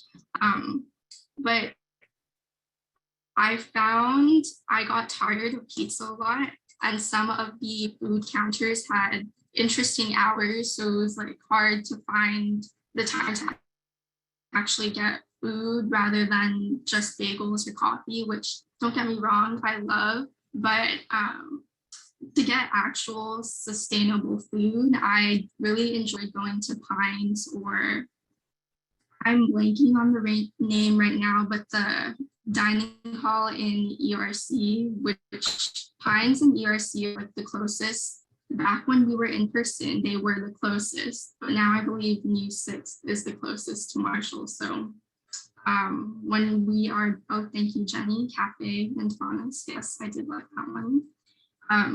But back when we were in person, I may have to change.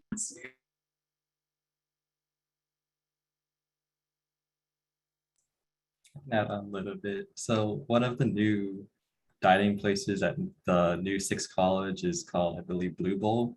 They have like these acai bowls that are pretty good and really fresh. It recently just opened maybe like a month ago, and all their food is like pretty big portions too, relatively, while eating fresh and healthy.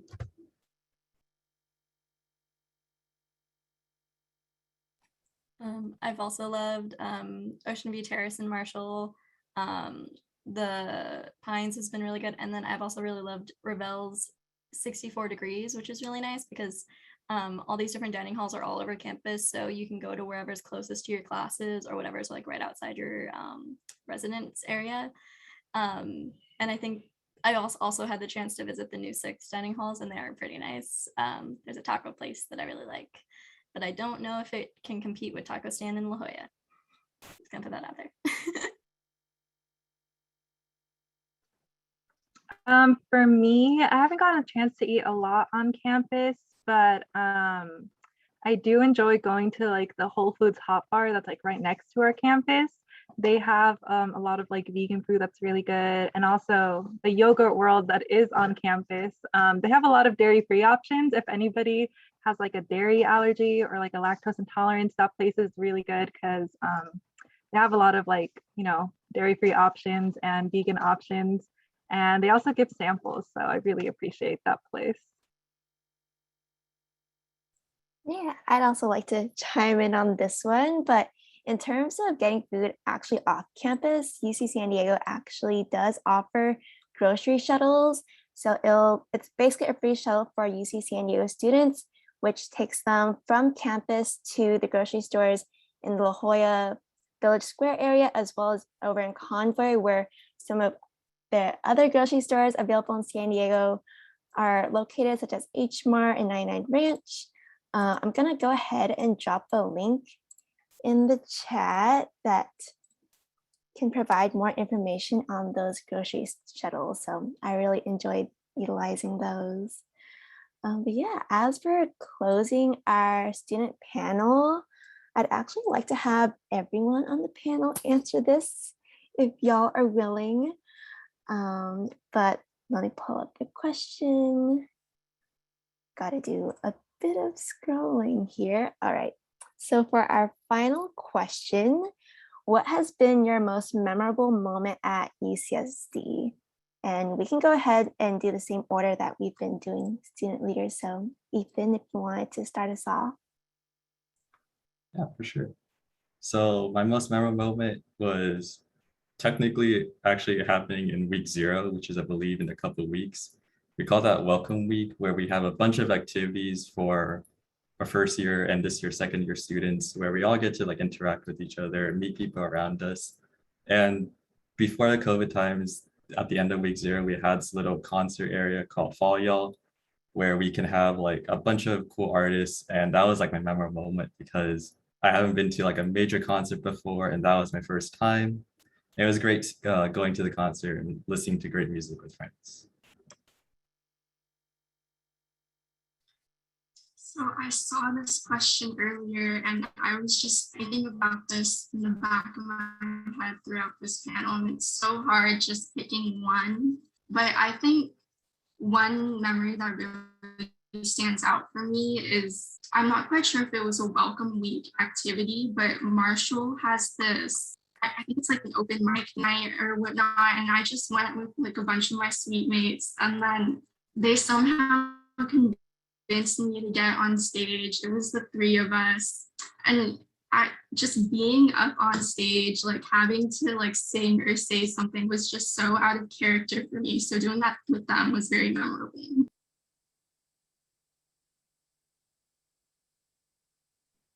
I think for me, my most memorable moment at UCSD was probably just having a lot of fun with my 7 suite mates my first year.